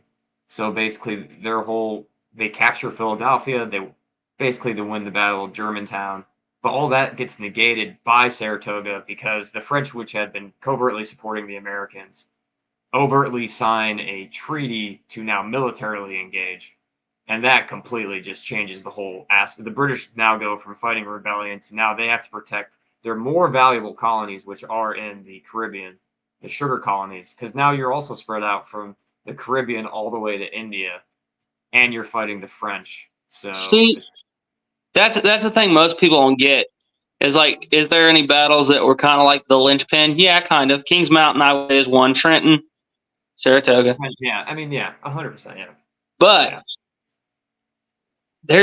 it all had to play out exactly kind of how it played out for it to work. That's what people they're like. Well, it was the riflemen that won the war. Well, no, it was the riflemen had nothing to do with it. It was strictly just the Continental Army. Well, no, the war was waged in the north, started in the north, waged in the south, and won by the French. I'm sure you've heard that one before. Yeah. What happens if the Americans don't win the siege of Boston? You know, like what an amazing morale boost. You win. You mean Lexington Concord? That's a victory. Bunker Hill, basically a victory. Yep. You win the siege of the siege of Boston. So like off the bat, the Battle of Great Bridge down here in Virginia, you get the British kicked out. I think there's Morris Creek Bridge in North Carolina, like a bunch of victories early on, kind of front load a lot of morale for the Americans. But you need to have Trenton. You need to win Trenton. You know what's another funny thing is the thing that nobody really talks about, and I think it is extremely overlooked, and I think it is probably the biggest moment is the raids on British soil by John Paul Jones, because that's what gets Parliament to say, oh, this is happening on our ground now. Not only are we spending all of our money on this, but now we've got this Scotsman that just comes up out of nowhere and starts raiding this dirty pirate. Everybody was taking a swing at the British at the end too. The Dutch get in, the Spanish get in. The Spanish take Pensacola. We just wanted some taxes to pay for the 7 Years' War, the French and Indian War. Now we got another world war that's bigger than the first one. Yeah, no, it's such cool history. I explained it to one guy one time. I was in I can't really say where I was at, but I was on orders on a certain island. And I was sitting there, I was talking to this young private, and we were on guard duty for 12 hours. And he's like, I'm bored. And I'm like, me too. He's like, talk to me about history. I was like, you want me to tell you on how, if it hadn't have been for George Washington killing a bunch of French dudes in the woods of Pennsylvania and in the 1700s, that we wouldn't have had the Iraq War? I went and I had a whole lineage clear from George Washington in the woods in Pennsylvania in the 1700s, and you can follow that clear to the Revolutionary War, clear to the Napoleonic Wars, clear to the Austro-Hungarian, or not the Austro-Hungarian, just follow it clear up to World War I, World War II, Vietnam. I was like, it really kind of all links together. Yeah, because you could, definitely. George Washington basically leads to the downfall of King Louis, because he gets Louis in a war. Well, I think it's 15 that goes to war, and then they run out of money, and then George Washington and the Half King. Yeah, but he didn't do it. His native scouts did it. Yep. Well, he initiated the ambush, and they finished the job. Yeah. They made it a national incident or an international incident. Let's see if I can find any more questions here. We might run. Let's see how long we've been going. I can't see what the numbers are. How long does it say we've been going for here? We've been going hour 37. We're at an hour 37. I'm having a good time. You guys got to respond to this one though. 50 Tennessee CSA said, "The Patriot, despite its terrible historical inaccuracy, is still one of my favorite movies." All right, guys, redeem it for him. You're speaking to the choir here. I think this is the reactionary history that we're having, because people go after the Patriot so hard that they don't appreciate the fact that it's like the only movie we have. And the battle scenes, at least the impacts of the muskets and the engagements, are visually really cool. It gives you a general idea. People they aren't that dumb enough to walk up 20, 50 yards. Yeah, they are. The Battle of Guilford Courthouse, they talk about they're engaging at 20 yards, 25 yards. They're engaging so close. So yeah, the Patriot does have a lot of redeeming factors. It has, I'm not going to talk about the politics of it because it is what it is, but the Patriot, it's a fun movie. It got a lot of people interested in American history. Yep. It's not, I think you see some YouTube channels that kind of make their, cut their teeth just taking on the Patriot, which might be low hanging fruit, but I love it. There's worse. Yeah, there's way worse. There was one that I started to watch. What was it? Is the one with? I didn't even start it. I just watched bits of it. The Al Pacino one. Yeah, Revolution. Yeah, I saw a few bits of it. I was like, nah, I don't think I can do this. No, the Patriot. The Patriot actually has, if you take it for what it is, historical fiction, and you realize that Benjamin Martin is not based off of one individual soldier, he's based off of a multiple of individuals. He's based off of, for one, Francis Marion. 2, Daniel Morgan, even though it's funny because they mentioned Daniel Morgan in there, but you can strongly, when he goes and tells his men that they're needing to fire, 2 volleys, they're needing to fire at least 2 volleys, that's Daniel Morgan. And one that's not even from the Revolutionary War that I see a lot in there, and I don't know if they've ever mentioned it, is Jack Henson from the Civil War. A lot of people may not know who Jack Henson is? I think you told me about this. Yeah, I think we talked about this. Jack Henson was a Southern man during the Civil War. Didn't want to get involved, just like Benjamin Martin, until Union troops were going through basically his backyard. He had a plantation, he had slaves, all that. Not saying that's good, but it was history. It happened, and he had Union troops that that having the plantation might not have been good, but it also isn't good when Union troops go find his 2 sons out in the woods squirrel hunting and decapitate them and put their heads on the family farm posts or the gate posts. Jack Henson gives the plantation to the slaves, frees them. Union troops later on hear about this, and they don't want people sympathizing with this guy, so they burn the plantation to the ground. Jack Henson goes and takes what money he has and buys the fanciest British target rifle he can find. He lives in a cave, and he sits there and waits till the ferries go by, and he's just sitting there sniping the Union troops coming down the ferries. So Jack Henson is also, I see a lot of him in there. But yeah, and also I can't remember whose name it is, but no, yeah, him, and also Washington's William Washington. There's William Washington, which is duel at Cowpens that happened with Tarleton.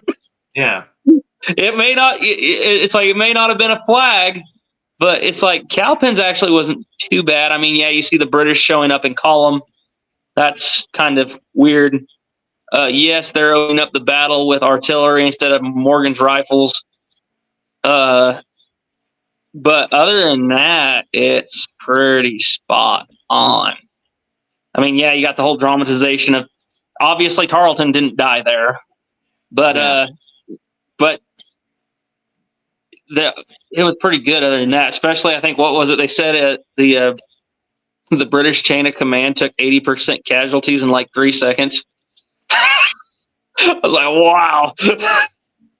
That's the one thing that everyone, like Tarleton, the bad guy from The Patriot, who, like Ethan just said, he doesn't die. He actually survives all the way to Yorktown, is captured at Yorktown, and he's terrified he's going to get turned over to be like prosecuted for war crimes. Yep. Well, so, I've also heard people say that a British officer would never do, and mind you, I know there was nobody locking people in churches and lighting them on fire. Yeah, it's the church. The church thing comes up all the time. However, does not have a good movie. However, if you look at what Tarleton did and some of the things he was responsible for, and not going to lie, Tarleton is actually responsible for the British losing the Battle of New Orleans in a very roundabout way. Have you ever heard that story? No, I haven't. Because he's still around, right? It was after Waxhaw, the Waxhaw massacre. He was chasing down basically American troops that were fleeing for their lives. You know, he's cavalry man, and doing what cavalry do, pursue the routing troops. But he'd take it to a whole nother level. He'd cut them right down, and he chased a bunch of troops into a church. And he went into the church and he told everybody in that church, he said, all these troops are to be executed, and anybody who has aided in these traitors is now a prisoner for treason. One of the people that was captured as a traitor there was a little boy named Andrew Jackson. Oh, yeah. Okay, yeah, now I see your connection. Yeah, he got he got a little bit of disdain because of Tarleton for British troops.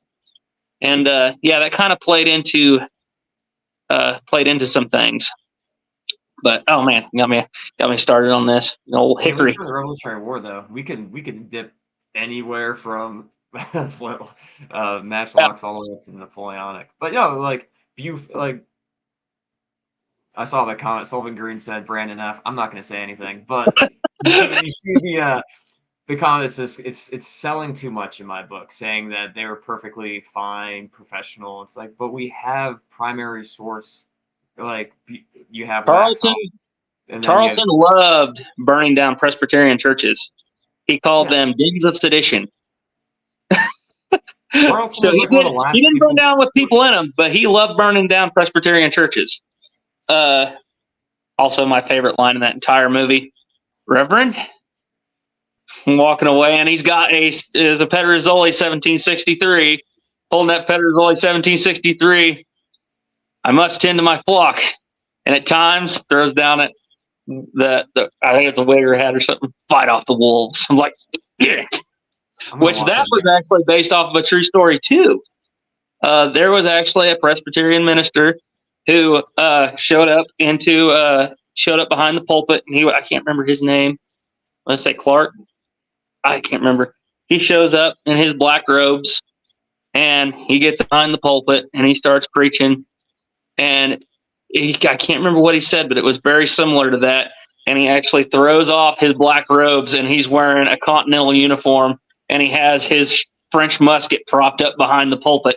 I was like, oh boy, this is good stuff. That reminds me of another one. I can't remember the name of him. He was a preacher up at New York, and he would go and he would fight with the militia during the weekdays, and he'd go back and preach on Sunday. And one of his parishioners got up there after church and said, Reverend, is it true you've been out there shooting at King's soldiers? He's like, yes. It's like, did you kill anybody out there? He said, well, let me tell you, sir. He said, I stood in line with my congregation. And he said, and there was a bush out there. And every now and then I would see a flash and a puff of smoke come out of that bush, and one of my congregation would drop dead. Sir, I shot that bush, and they stopped dropping. I'm like, yeah. Turning to his sheep, as a good minister would. I mean, that's built in. Sir, I shot that bush, and that flash stopped. There was some good stuff on that. Let's see here. Waxhaw Massacre, yep. Waxhaw wasn't a massacre. Tarleton regained his men under control after his horse was shot from under him. Buford's men were still fighting. Okay. He's Andrew's just being an apologist at the moment. But all right, say this is true. All right. Why are so many of the men that survive, the few that do survive, they call it a massacre? Why does he have to defend himself? And he says he gets knocked over and loses control. And what is that KDR, that kill to death rate? Because everybody that looks at battles and you see 1,000 to 1, that's usually like a good indication that they had turned, they'd ran, and there's primary sources that they tried to surrender and they were killed. Let's go back to the Battle of the Pyramids. You can definitely call that one a massacre. I can't remember it, man. It's like Napoleon's numbers were like 70,000 killed to 26 straight, not 1,000, not 100, just 26. Yeah. We chased them into the Nile River and the crocodiles ate them.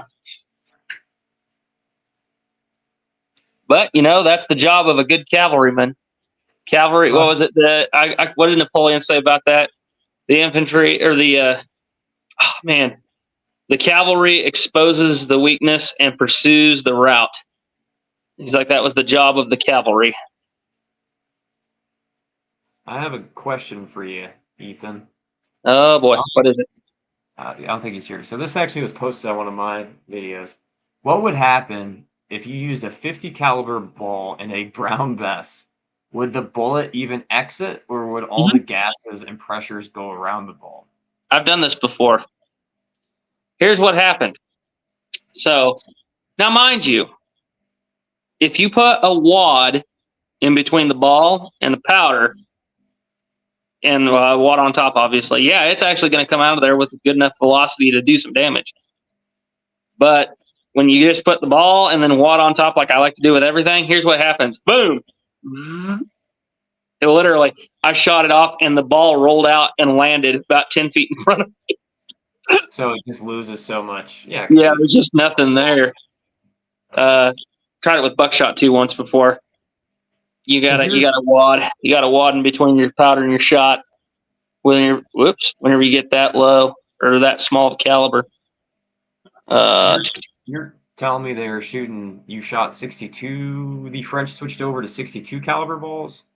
Yes. Were they losing a lot of?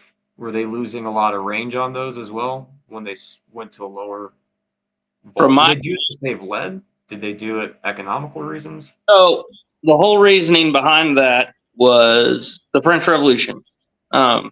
We've talked about Revolutionary era muskets.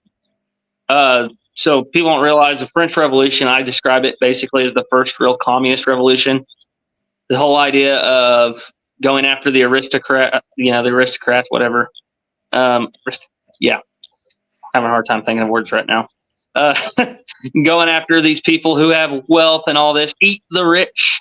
Well, the problem when you do that is a lot of times you get rid of your skills, your people with some certain skill sets, and namely people who are in charge of powder manufacture, people who are in charge of weapons manufacture.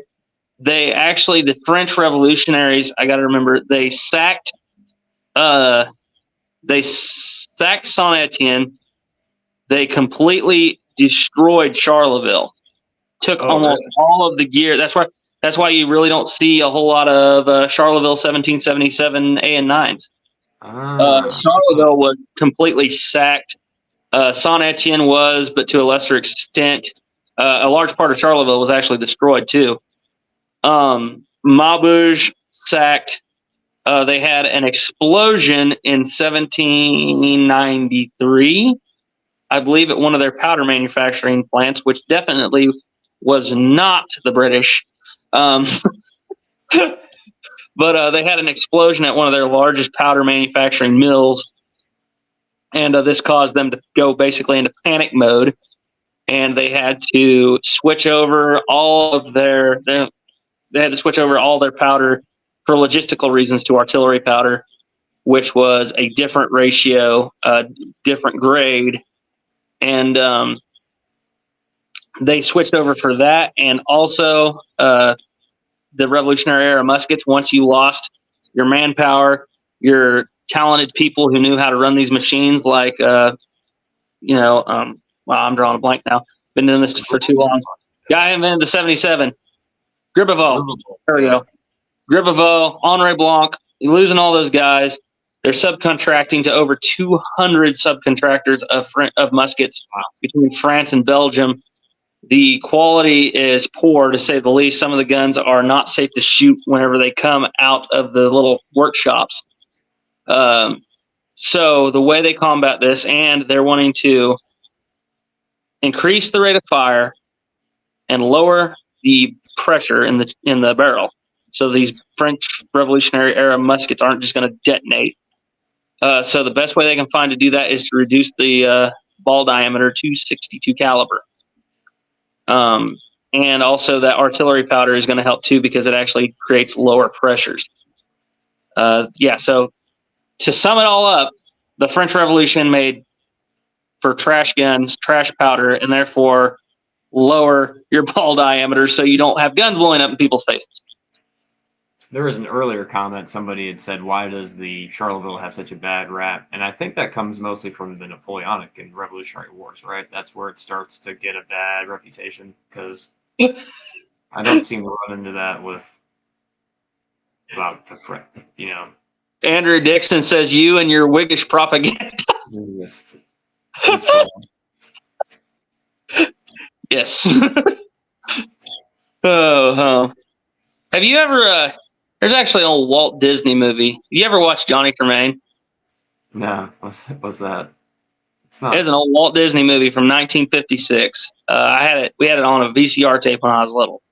And it's a fictional story, historical fiction of basically Lexington and Concord and all the things leading up to that. And it's actually based off of a book that I also had as a kid by the same name. And so mind you, this is Walt Disney. There is a scene on there where I think it's Pitcairn's superior No, it would have been Pitcairn's superior officer. I can't remember which one. Can't remember who it was. Was it Smith that leads him? Gage. What? Gage in the movie. Gage, yeah, there you go. Oh, Gage, the general. Thanks, Garrett. Okay. Yeah. Gage calls in Gage, and mind you, like I said, Walt Disney. You imagine modern day Walt Disney, then compared to this. Gage calls in Dr. Joseph Warren, and he pulls him in there and he sits him down, and they're having this discussion, and it's kind of cool because it's just showing some of the dialogue going on here. Joseph Warren sitting there and asks him about they're just talking about politics in general, and at one point Gage kind of gets upset with him and says, all right, so here's what's going to happen. He said, you have men who are training on their village greens. They're stockpiling arms and ammunition. These must be turned in at once. And Dr. Joseph Warren, he looks at him and he goes, I cannot do that, sir. So why not? Because free men will never consent to surrendering the means of which they are to defend their liberties. I'm like, oh, Walt Disney. Back in the 1950s, completely different critter. The World War II Walt Disney. Yeah. So John Green. Oh, go ahead. That movie is actually responsible for partially what got me into Revolutionary War guns. Because as a kid, there's a scene on there, Johnny Tremaine's a teenage kid. And of course, everybody's carrying in their trapdoor flintlock muskets. You know, the trapdoors, they put a flintlock mechanism on it and make it look like and they put brass barrel bands on it, which always stands out to me. But the rifles are actually original American long rifles, and they're real. They look pretty good. But there's a scene on there, the kid's like shows up there standing on Lexington Green, completely unarmed, and his buddy's standing there with a rifle. He goes, "Where's your gun at?" He goes, "I'll get one here in a little bit. I'm going to get me one of them British muskets," which, if you know anything about the history of Lexington, definitely wasn't they weren't exactly going out there expecting to go to war that day, but they were prepared for it. They were at the pub. They're at the bar like 5 in the morning. Yeah. But I like to believe they were starting off the morning with a beer, but I don't know. They were just the Marine Corps. Where was the Marine Corps founded? Tongue Tavern. Yeah. So the quick Marine Corps history. So Tongue Tavern was where the Marines, Samuel Nichols recruits the first Marines. The first floor was a bar and the second floor was his office. So he would just take them upstairs, sign them up. And he also owned he had property in that bar. So it wasn't just like a random bar. Like he had value in the bar. And Garrett popping in like Jamie and Joe Rogan podcast. But yeah, that's what I'm gonna start. I'm just slaving away Garrett, back can you pull here. that up? What? Do what? I said I'm just slaving away back here. You doing you say you're like Jamie on Joe Rogan. I'm gonna sit back here. Hey Garrett, pull up that video of the bear fighting the redcoat. I was about to pull up Johnny Tremaine, and then I realized people were. Oh no! Don't do that. Of it. There are some people who would jump all over that. Yeah. I got about 6 people who really don't like me. 8. Yeah. I get reported about 8 times a week. There was a question here, though, for you guys. Do you think the 1777 French muskets could have been found in Florida in any time during history? I know that French Haiti was close by, so maybe 1777 muskets could have come from there. Yeah, I mean, it's not so.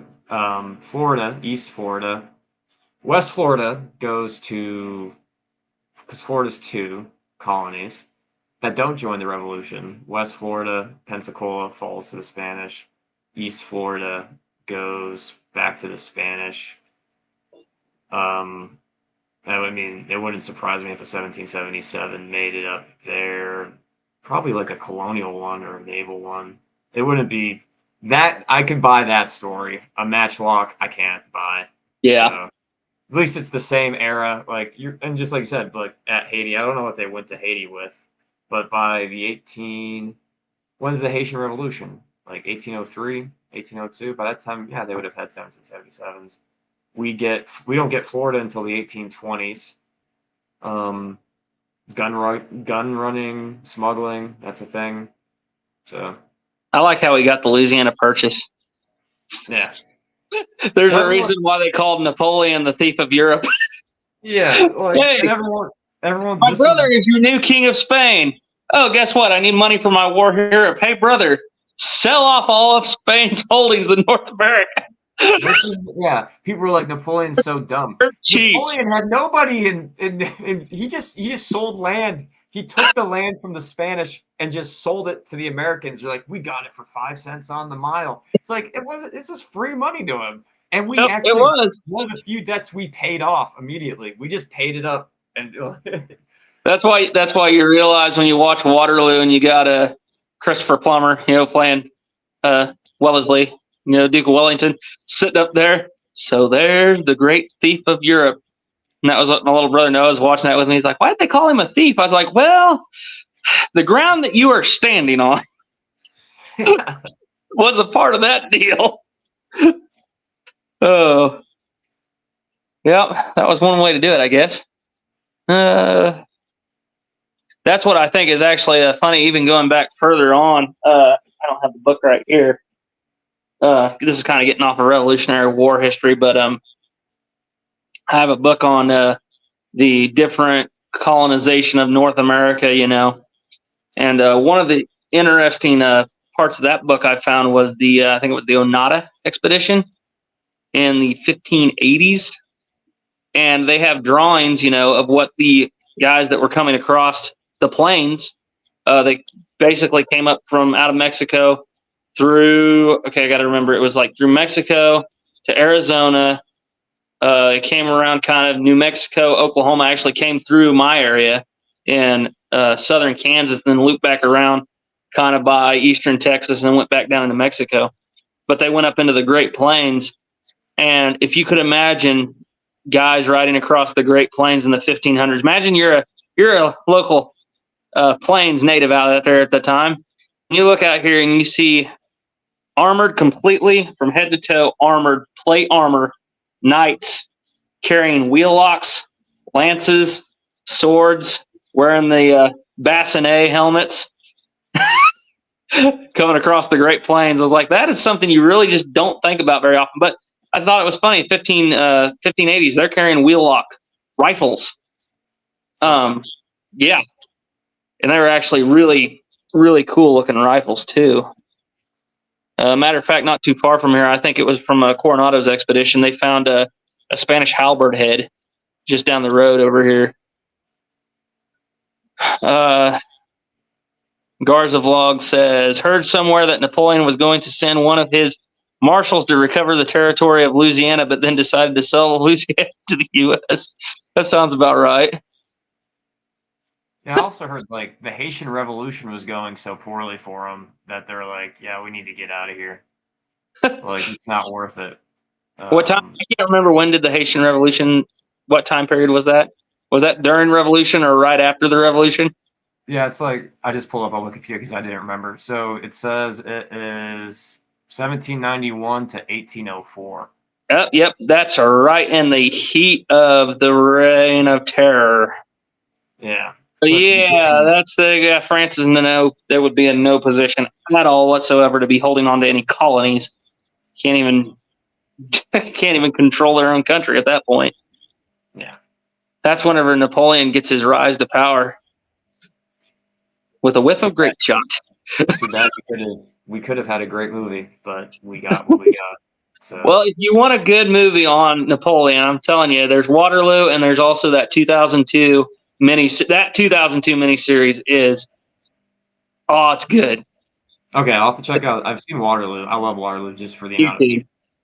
It's free on YouTube with Christian Clavier. It's kind of slow to start out with, but it shows the rise of Napoleon.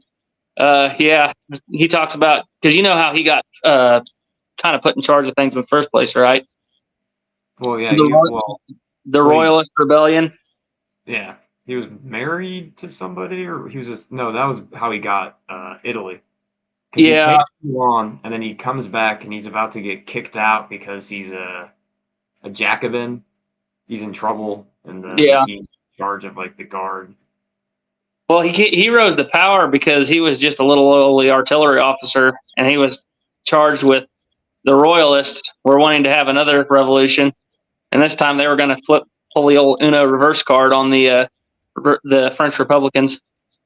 And he went out there in the street and he told everybody to go home, and they started charging him with their sticks and whatever. He said, "All right." He pulled back his men, and he had his artillery sitting there loaded with grape shot, and he just fired in the middle of them. And that's why he was like, with a whiff of grape shot, I rose to power. Oh, yeah. I was like, wow. Like, man, you're kind of a wild times there in France in the 1790s. Yeah. Not always the best guy. Let's see here. Question. All right. I know in later small arms development, the French are known for being really innovative, adopting things early but quickly being outdated. Was this the case with their flintlocks too? Oh my goodness. I had this conversation just the other day. I'll let you go first. So don't flintlocks, they're originally known as the French locks? Yeah. So the French basically lead, this is kind of outside my wheelhouse because it's pre-1763. But the I'll elaborate French, on it in a minute. yeah. Oh. Hello, Here- Garrett. Go ahead. Did you find the video? Did you find the video of the bear fight in Redcoat yet? No. I'm waiting to talk about the French lock. French lock. No, you can go. You can talk about the French lock. Okay. I was just that was going to be my, and then this the is- English lock scope. This is who I had the conversation with the other day about French Oh, locks okay. and English locks. This is, yeah.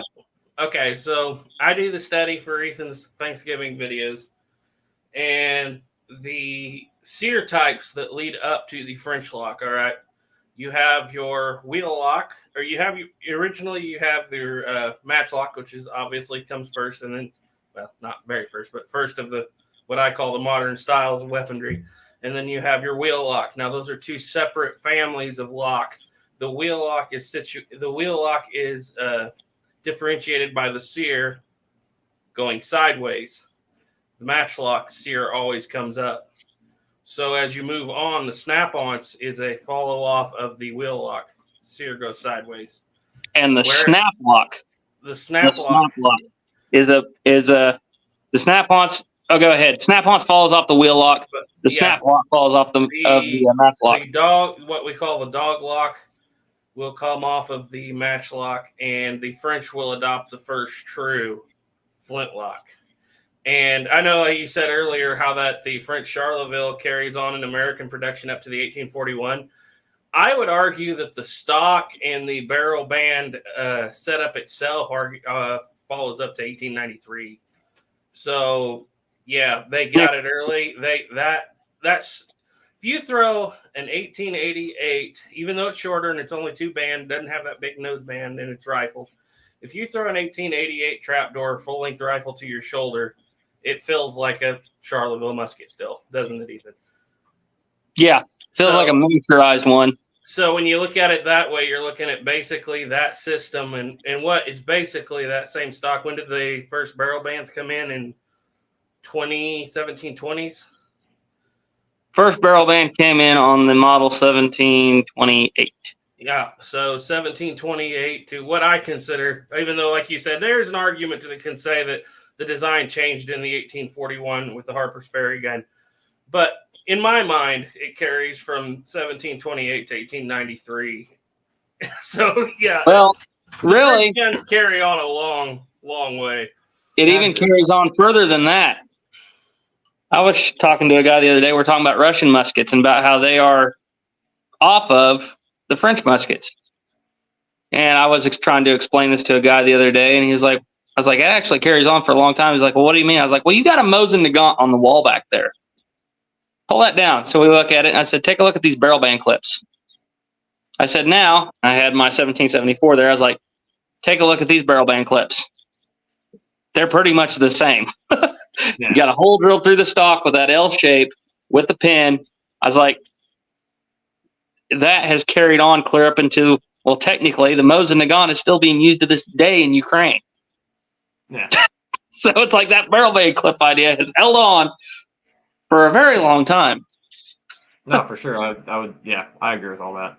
But anyhow, go ahead. Well, we're like directly copying the French all the way up till the 1840s, and then when we go to the 1842, there's that lineage that that continues to the 1880s. Yeah. Yeah, going back, so to the question of, were French flintlocks quick to innovate and then immediately overtaken in technology? So I got to think about this for a second, because you got to compare them to what, the British, The Dutch, the Dutch, the Spanish. The Spanish are eventually going to copy the French. The British are going to copy the Dutch. The British are going to have a fairly rudimentary manufacturing process for their land pattern muskets. Doesn't the Potsdam musket also? Potsdam, it's kind of that same style, but it's not exactly the same.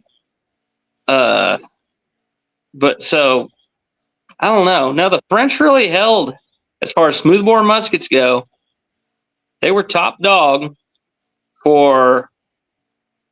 Let's see here. I'd say the 28 was the first real. Was whenever they really started picking up their quality. So from the 28 until, not counting that really bad point in the French Revolution, the AN9, actually the 1816 French musket was also arguably, supposedly it was one of the best flintlock muskets ever adopted, even though it was used a little bit in Northern Africa, but it wasn't used to like the AN9 extent.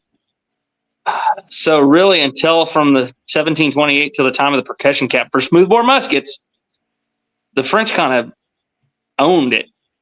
Yeah, we're copying. And even when you get to the smoothbore muskets, they immediately go right into the Delvine system. The pillar. They're immediately trying to innovate better rifles, because that is one thing the French were always behind on, was rifles. They didn't really see.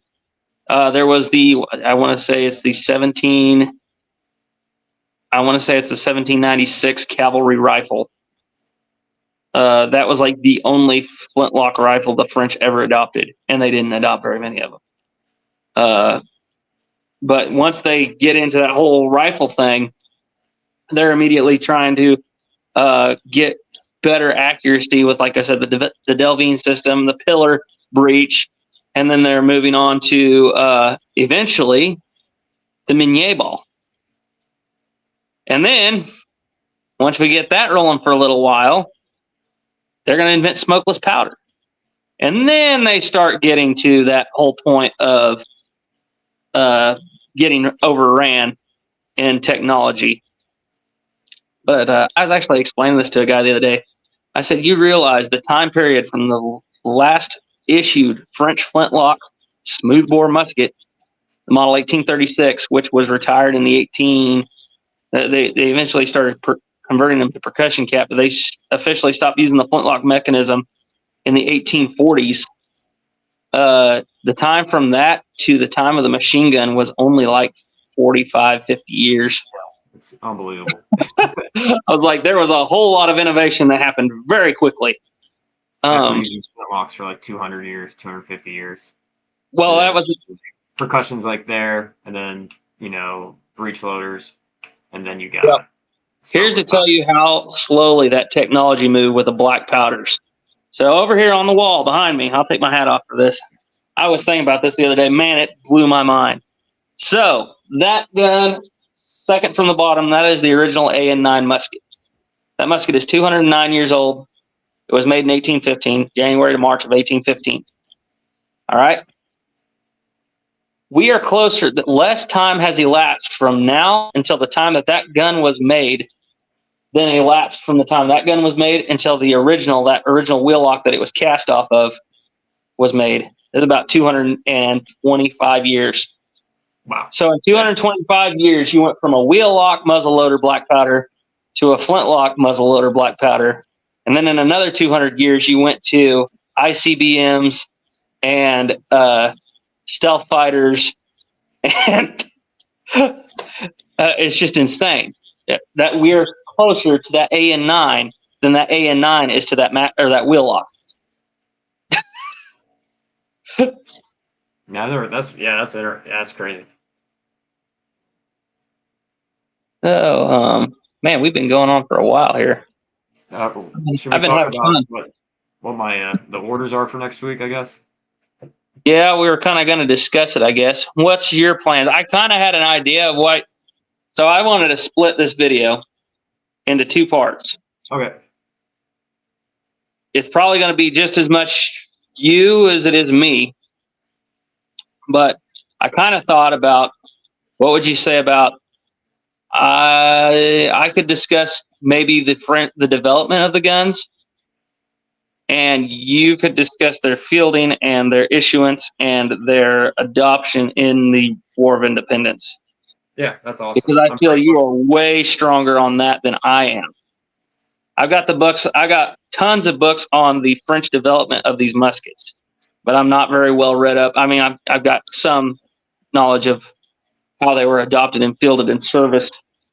Or we could do like we talked about earlier. It's whatever you feel like. I mean, that works. I mean, I'll actually be able to shoot next week. And I also have all the notes for the live stream, so I have a bunch of stuff to work off of, and that'll be easy to put together. Yeah, it's good because something I'm familiar with. Yeah, I'll just do that. I'll talk about the muskets during the war. I can go over the stampings, how many were sent, how they got there, all that sort of stuff. You know, you can show your 1768 and your 17. What you said it was is the Leger rifle, right? Or musket rifle. Wow. So I actually found Leger. The Leger. Leger. How to pronounce it? I ain't French.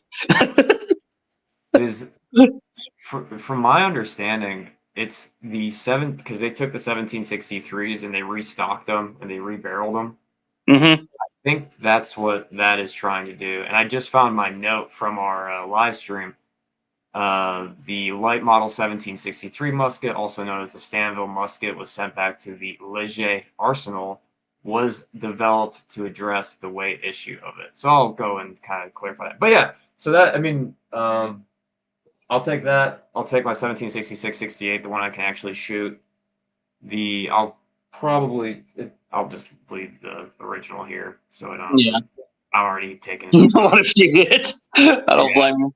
Yeah, and then I'll just talk about that. I'll talk about the stampings. I'll talk about their use in the war, and then what do you want for just be like, all right, like this is the gun during the war, and then you want me to and here are some other models as well, because you said, or do you want to just talk more about the gun history, the development in general, and then I'll just talk about in the war, or do you want to go over the models? I can go over the models and development, unless you want to. Like I said, I don't care. Whatever you're feeling like doing, you're probably going to be not probably. You're going to be just as much a part of this as I am. So yeah, I'll get that done. And then you want to release on what day do you want to release? I'm planning on releasing on Independence Day. Okay, I can get. So I'll probably. I will spend. I'm not going to lie, this next week, if I do it like I did last year, which is going to be bigger than I did last year, I'm probably not going to sleep a whole lot this upcoming week. There's going to be a lot of very, very late nights. And that last one, man, I went from the 1st of July till the 4th of July, I didn't sleep a week. I went for 3 days straight just going because I was doing editing and voiceover, and it shows because there's several parts in that brown vest video where it's like you can tell like my timelines got all mixed up. So I got like a picture randomly in the background where I'm not supposed to have it. It was pretty rough. I'm going to try not to do that this time. But yeah, so I guess we'll shoot what we got that we're willing to shoot. And yeah, I'm down to do the development part because like I said, I got that pretty well down, and I know which ones were mostly used. Like we said, we got the 63s, 66s, 68, technically 69s, which there wasn't very many of those in the first place. Southern Mountain Rifles. I don't think that was a French musket, Garrett. And I don't think it was in the Revolutionary War. That's probably 40 or 50 years down the line. But if they'd have had it, they'd have used it. Oh my goodness. There it is. There it is. The Crisco kid strikes again. But yeah, I can I guess I'll just talk a little bit about the development of the models, and you can talk about their usage and issuance in the war, because you've got a Continental uniform for what they got. And I'll be able to shoot. I'll be able to actually fire the ability to shoot live rounds, which is going to be different, but very exciting. Did I tell you the my plan for the opening for this video? It was to have a bunch of people online at dusk shooting. Yeah. Do you got that? You got that lined up? I do. I got a bunch of people. I've got several guys coming in from my unit and several other units coming in. They're going to be coming in on Sunday. And about most of the Sun City Baptist Church. We're just going to get them on that line. I'll do my little spiel and be like, Happy Independence Day from the 11 Bang Bang channel. I'll shoot that Dragoon off in the air, and that'll be the signal. And I want that whole hillside to line up with one big volley. You know that scene? I want that scene where you have that big flash of fire, big old poop of smoke, and then you hear the roar coming down the valley. It'll be epic. It'll be epic. So yeah, I guess that's how we'll do that. I'll record Monday and edit Monday. I'll try to get it to you, because you're just going to take it and put it into yours, right? Just like flip over. We're going to splice them together. 5, 10, 15 minutes. I'll see what I can put together. That's good. I'll get you that by no later than Tuesday. Hopefully Monday evening. As soon as I wake up, I'll knock it out. Yeah. And I can also just use it for my own stuff later down the road, anyways. So it's perfect. And if you feel the need to delve into development or anything like that, don't be afraid to. You just do you. Do what you do best and talk French muskets. Yeah, I'll just talk. I'll just go off my live stream. Who knows? Maybe it'll be one of these deals where it'll be like you're sitting here and you talk for a while, and then I'm just going to repeat the same thing that you did. It's like, then we'll probably be just feeding off each other. It'll work. I have faith. Yeah, that's a good point, actually. Yeah, I'll definitely keep I'll be like, hey, if you want that, I'll definitely be in mind that you'll be covering that. No, because it's best if you stick to that, so that way you're not repeating. Because it could be turned into Might turn into my last wheel-lock video. My wheel-lock video where I repeat myself like 8 different times. I don't notice it, so I do. Yeah. It's like, man, this could have been like a 10-minute video. No. Your greatest critic is yourself when you watch your own videos. You're just like, this is miserable, dude. Especially when you have to watch them for editing. You're like, I recorded a 25-minute video, now I have to listen to myself talk. Like, this is brutal. Or do like I did with my 1777 video. I recorded myself for hours, got into the editing, was just about done, and was at the end of the video. And I kept referring to. Oh no! I kept referring to Robespierre as, I think, Rochambeau. And I was like, well, this whole section's getting scrubbed. Just put in the hash. I was like, no. And I didn't notice it either until I was like done editing, and I was like proof watching, which I do sometimes, surprisingly. But I was proof watching. I was like, wait a minute. No.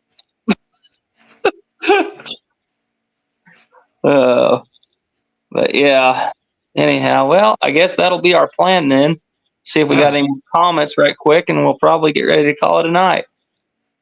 Soylent Green, Garrett popping in like Siri or Alexa. Oh, Hertz, yeah, we read that one. That was the French small arms question. Siege of Toulon was his first taste of action. Yes, Garza Vlogs. That was But Napoleon always stated that his rise to power happened with his whiff of grape shot or whatever. Thoughts on Navy arms reproductions? I think I've only had one Navy arms reproduction, and it was a rolling block, a 45-70 bull barrel carbine. That was a good gun. Kind of regret I sold it. The Navy Arms Morocco Charlevilles are known as very top tier reproductions. They were made in the 90s, I think. Yeah. They go for a good amount of money. I'll be honest, I didn't even know that was a thing. Yeah, I mean, so Morocco made Charlevilles. They sold them to Dixie Gun Works and Navy Arms. That's what my one of my repros is Morocco. But I don't know that Navy Arms didn't make it, but they sold them. But they're referred to as pretty good guns if you can get your hands on them. So yeah. Why not? There you go. Soylent Green says you still basically got musket style bayonets on the Mosins also. Yeah. Triangle bladed, because we all know why those bayonets were all triangle bladed. Wounds, right? Oh yeah, it was so they can. Yeah, it was. Do what? I would say that's a great Chris the Redcoat video. He really debunks that. So he does. Well, that's what I don't even know. Did he make a video on that? I don't know. I've heard several people talk about it. My thought process is why you make a triangle bayonet is because it's stronger than a flat blade. I didn't ever think it was so you can sew up. Never mind. Yeah. So that's basically Chris the Redcoat's video, because you do. I hate to say it, you hear that quite a bit at reenactments from reenactors. They'll sometimes say it. It's a reenactorism. They don't get everything right. They're volunteers. I think it was actually a Shadiversity video I saw the other day. They were talking about the quote unquote blood groove in the sword blades, the fuller. They're like, it was basically the same thing. Well, why is this here? It's so that it doesn't create suction and you can pull it right out. Or it's to make it where it's a little lighter and so you don't lose so much strength. Let's see here. All right, I'm trying to move on down here. I will say that the Mosin does attach a little differently than the musket bayonets. Yeah, it's a spring-loaded plunger versus the rotating clip, which I don't know. There may have been some sort of spring-loaded plunger musket bayonet that I don't know about, but generally that's what I see. The French even had night sights in World War I. Yes, yeah, the French were always pretty well advanced. American Civil War vet volunteered in France during World War I. I want to say he aided in medical, but I don't remember. Oh, okay. 19th, Soylent Green says 19th and 20th centuries are crazy for innovation. 1903, we go from 12 seconds of flight to landing on the moon in 1969. Only 66 years. Yeah, me and Garrett were talking about that. You said you think about it. In the 1870s, it was almost like every other week there was some sort of big innovation coming around in the firearms technology, especially. All right, Night Kodak Techman. Let's see here. Late to the stream, but I saw a dog lock at a show, supposedly converted to a flintlock. Didn't get it, but I'm curious if that was something that was done. I got to think about this. I don't know if you can actually do that, because a dog lock ran off of, the other name for dog lock is an English lock, and it runs off of that different sear system. So, I mean, technically a dog lock is a flintlock. It's just not a flintlock like we know. Caleb's in. Hi, Caleb. It's my little brother Caleb coming in here. See, James G says, just got an early production short land pattern. Very nice. Very nice. Sleep. Hello. Hey, Ethan, when's the French black powder video coming? So it's coming. Matter of fact, on that rack right there, I've got probably 40 40 paper cartridges, historically accurate paper cartridges to a T, correct powder, correct pressure, correct charcoal, correct ratios. Everything is correct on those cartridges. I did a bit of testing, and I will say this: the results were less than stellar. Basically, what I found with 100 grains is I was about 100 to 150 feet per second slower in Graf and Sons 1F, but it was burning clean. Let's see here. Hard to stitch though. Yep, Soylent Green. Anonymous for tampering, nullified. Okay. Where to find a bayonet for a Moroku Navy Arms second model? Couldn't you just go on Dixie Gunworks or Veteran Arms? Those websites usually sell a good. I mean, if you're James, if you're anywhere near a reenactment, you can. Sometimes the shops will have the bayonets, and it's best to go up and see which bayonets fit best with your gun, because that's you want a tight fit. And that, we'll talk about bayonets another day. But yeah, an original bayonet. So I have an original American aCharleville with an original bayonet. That thing is so tight, it feels like one straight piece of metal, whereas the reproductions, it's way wobbly. And it was like something I didn't appreciate until I handled the real one. Here's another thing. Have you gotten any of the Indian-made bayonets yet? I don't think I actually have an Indian. Well, man, I don't know. There's a difference. Like I think I was telling you, it might have been earlier in the show or before the show, before the live stream. I've got that 1774 that I evolved in my workshop. Got to say evolved.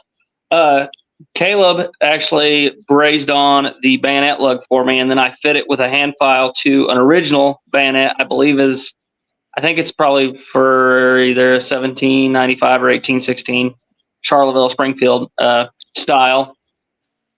But it's just like Rivero 311 is saying here. I took that and I got it where I had to put not quite a bit, but enough pressure where it wasn't just going to slip whenever I got that ring on there. And it's just like it's saying, once you get that thing on there and you hold that thing out, I've compared it to my Indian-made bayonets. It's tight. You don't have any wobble. Once you get that clip on there, it feels like you're carrying a pike. 2, it is longer. It's about 8 inches longer.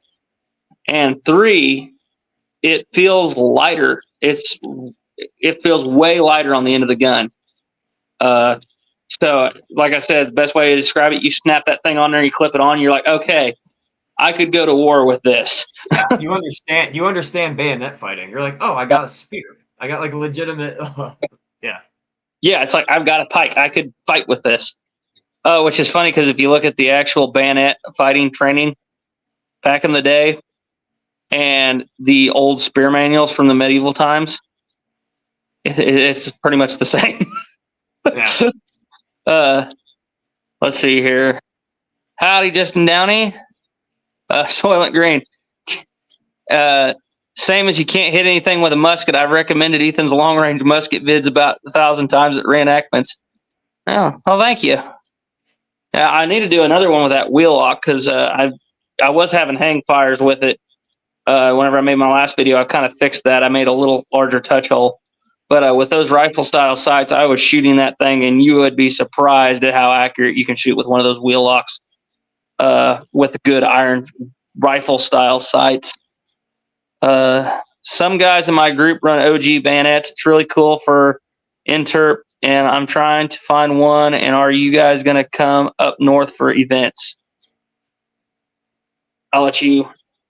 I'm in Virginia, the most northern. I might actually be up there for Bunker Hill next year. That's kind of gotta get back in touch with my unit. But yeah, most north I've been so far is Brandywine. I want to do. Can't remember the name. It just happened. But anyways, yeah, if I can, I'll get up there definitely. See, yeah, I want to do it, and I really want to do it next year. I'm going to do something next year for 250. But I'm also about 1,500 miles away from my nearest Revolutionary War battlefield. So we can take care of transportation. We'll just carpool it together. Yeah, yeah. I'm planning on it. I really do want to go. I'd have to think though. Let's see. I'd have to think of what would be the correct weapon for whatever battlefield. Your long land would be pretty appropriate early war. I mean, Yeah. depending on the event, no one's going to throw you out for having the wrong. If Well, you're now doing American, you should be fine with anything. now that I've started evolving guns, I'm starting to nitpick the little things. Oh yeah. Because as much as I love that long land pattern, that buttstock is just not right. And before anybody says, "Well, go get a Pedersoli," well, I have a Pedersoli, and guess what? It has the same problem. And there were no second model short land patterns in the colonies until like 1777. So all the about some reenactors. time we could go to a French gun. So like it should all be militia muskets, Fowlers, long lands. Yeah, actually, I think I follow Third New Jersey Grays on Instagram. You guys, I like the New Jersey Gray uniform. Yep. Let's see here. How long have we been going for? I cannot see the numbers on that thing. What is it? 2.5 hours. We'll go just a little bit longer. And we'll call it a night. Sounds I'm not gonna lie. I really kind of wouldn't mind finding a way I could do a gig with that pattern 1776. I mean, yeah, man. Like you got time because what was the engage? No, so Kings Mountain they had them. No, not Kings Mountain. Cowpens. Cowpens. Yeah, cowpens. You got cowpens. You got I think it was cowpens. Trying to think of some of them other ones. I'd have to go back and read my deal. They were involved in more skirmishing, skirmishing actions than just about anything. Oh, hey, look, there's Captain Ferguson of the 70th Regiment of Foot. Some of his letters. Again, guys, if you like British rifles, get this book. It'd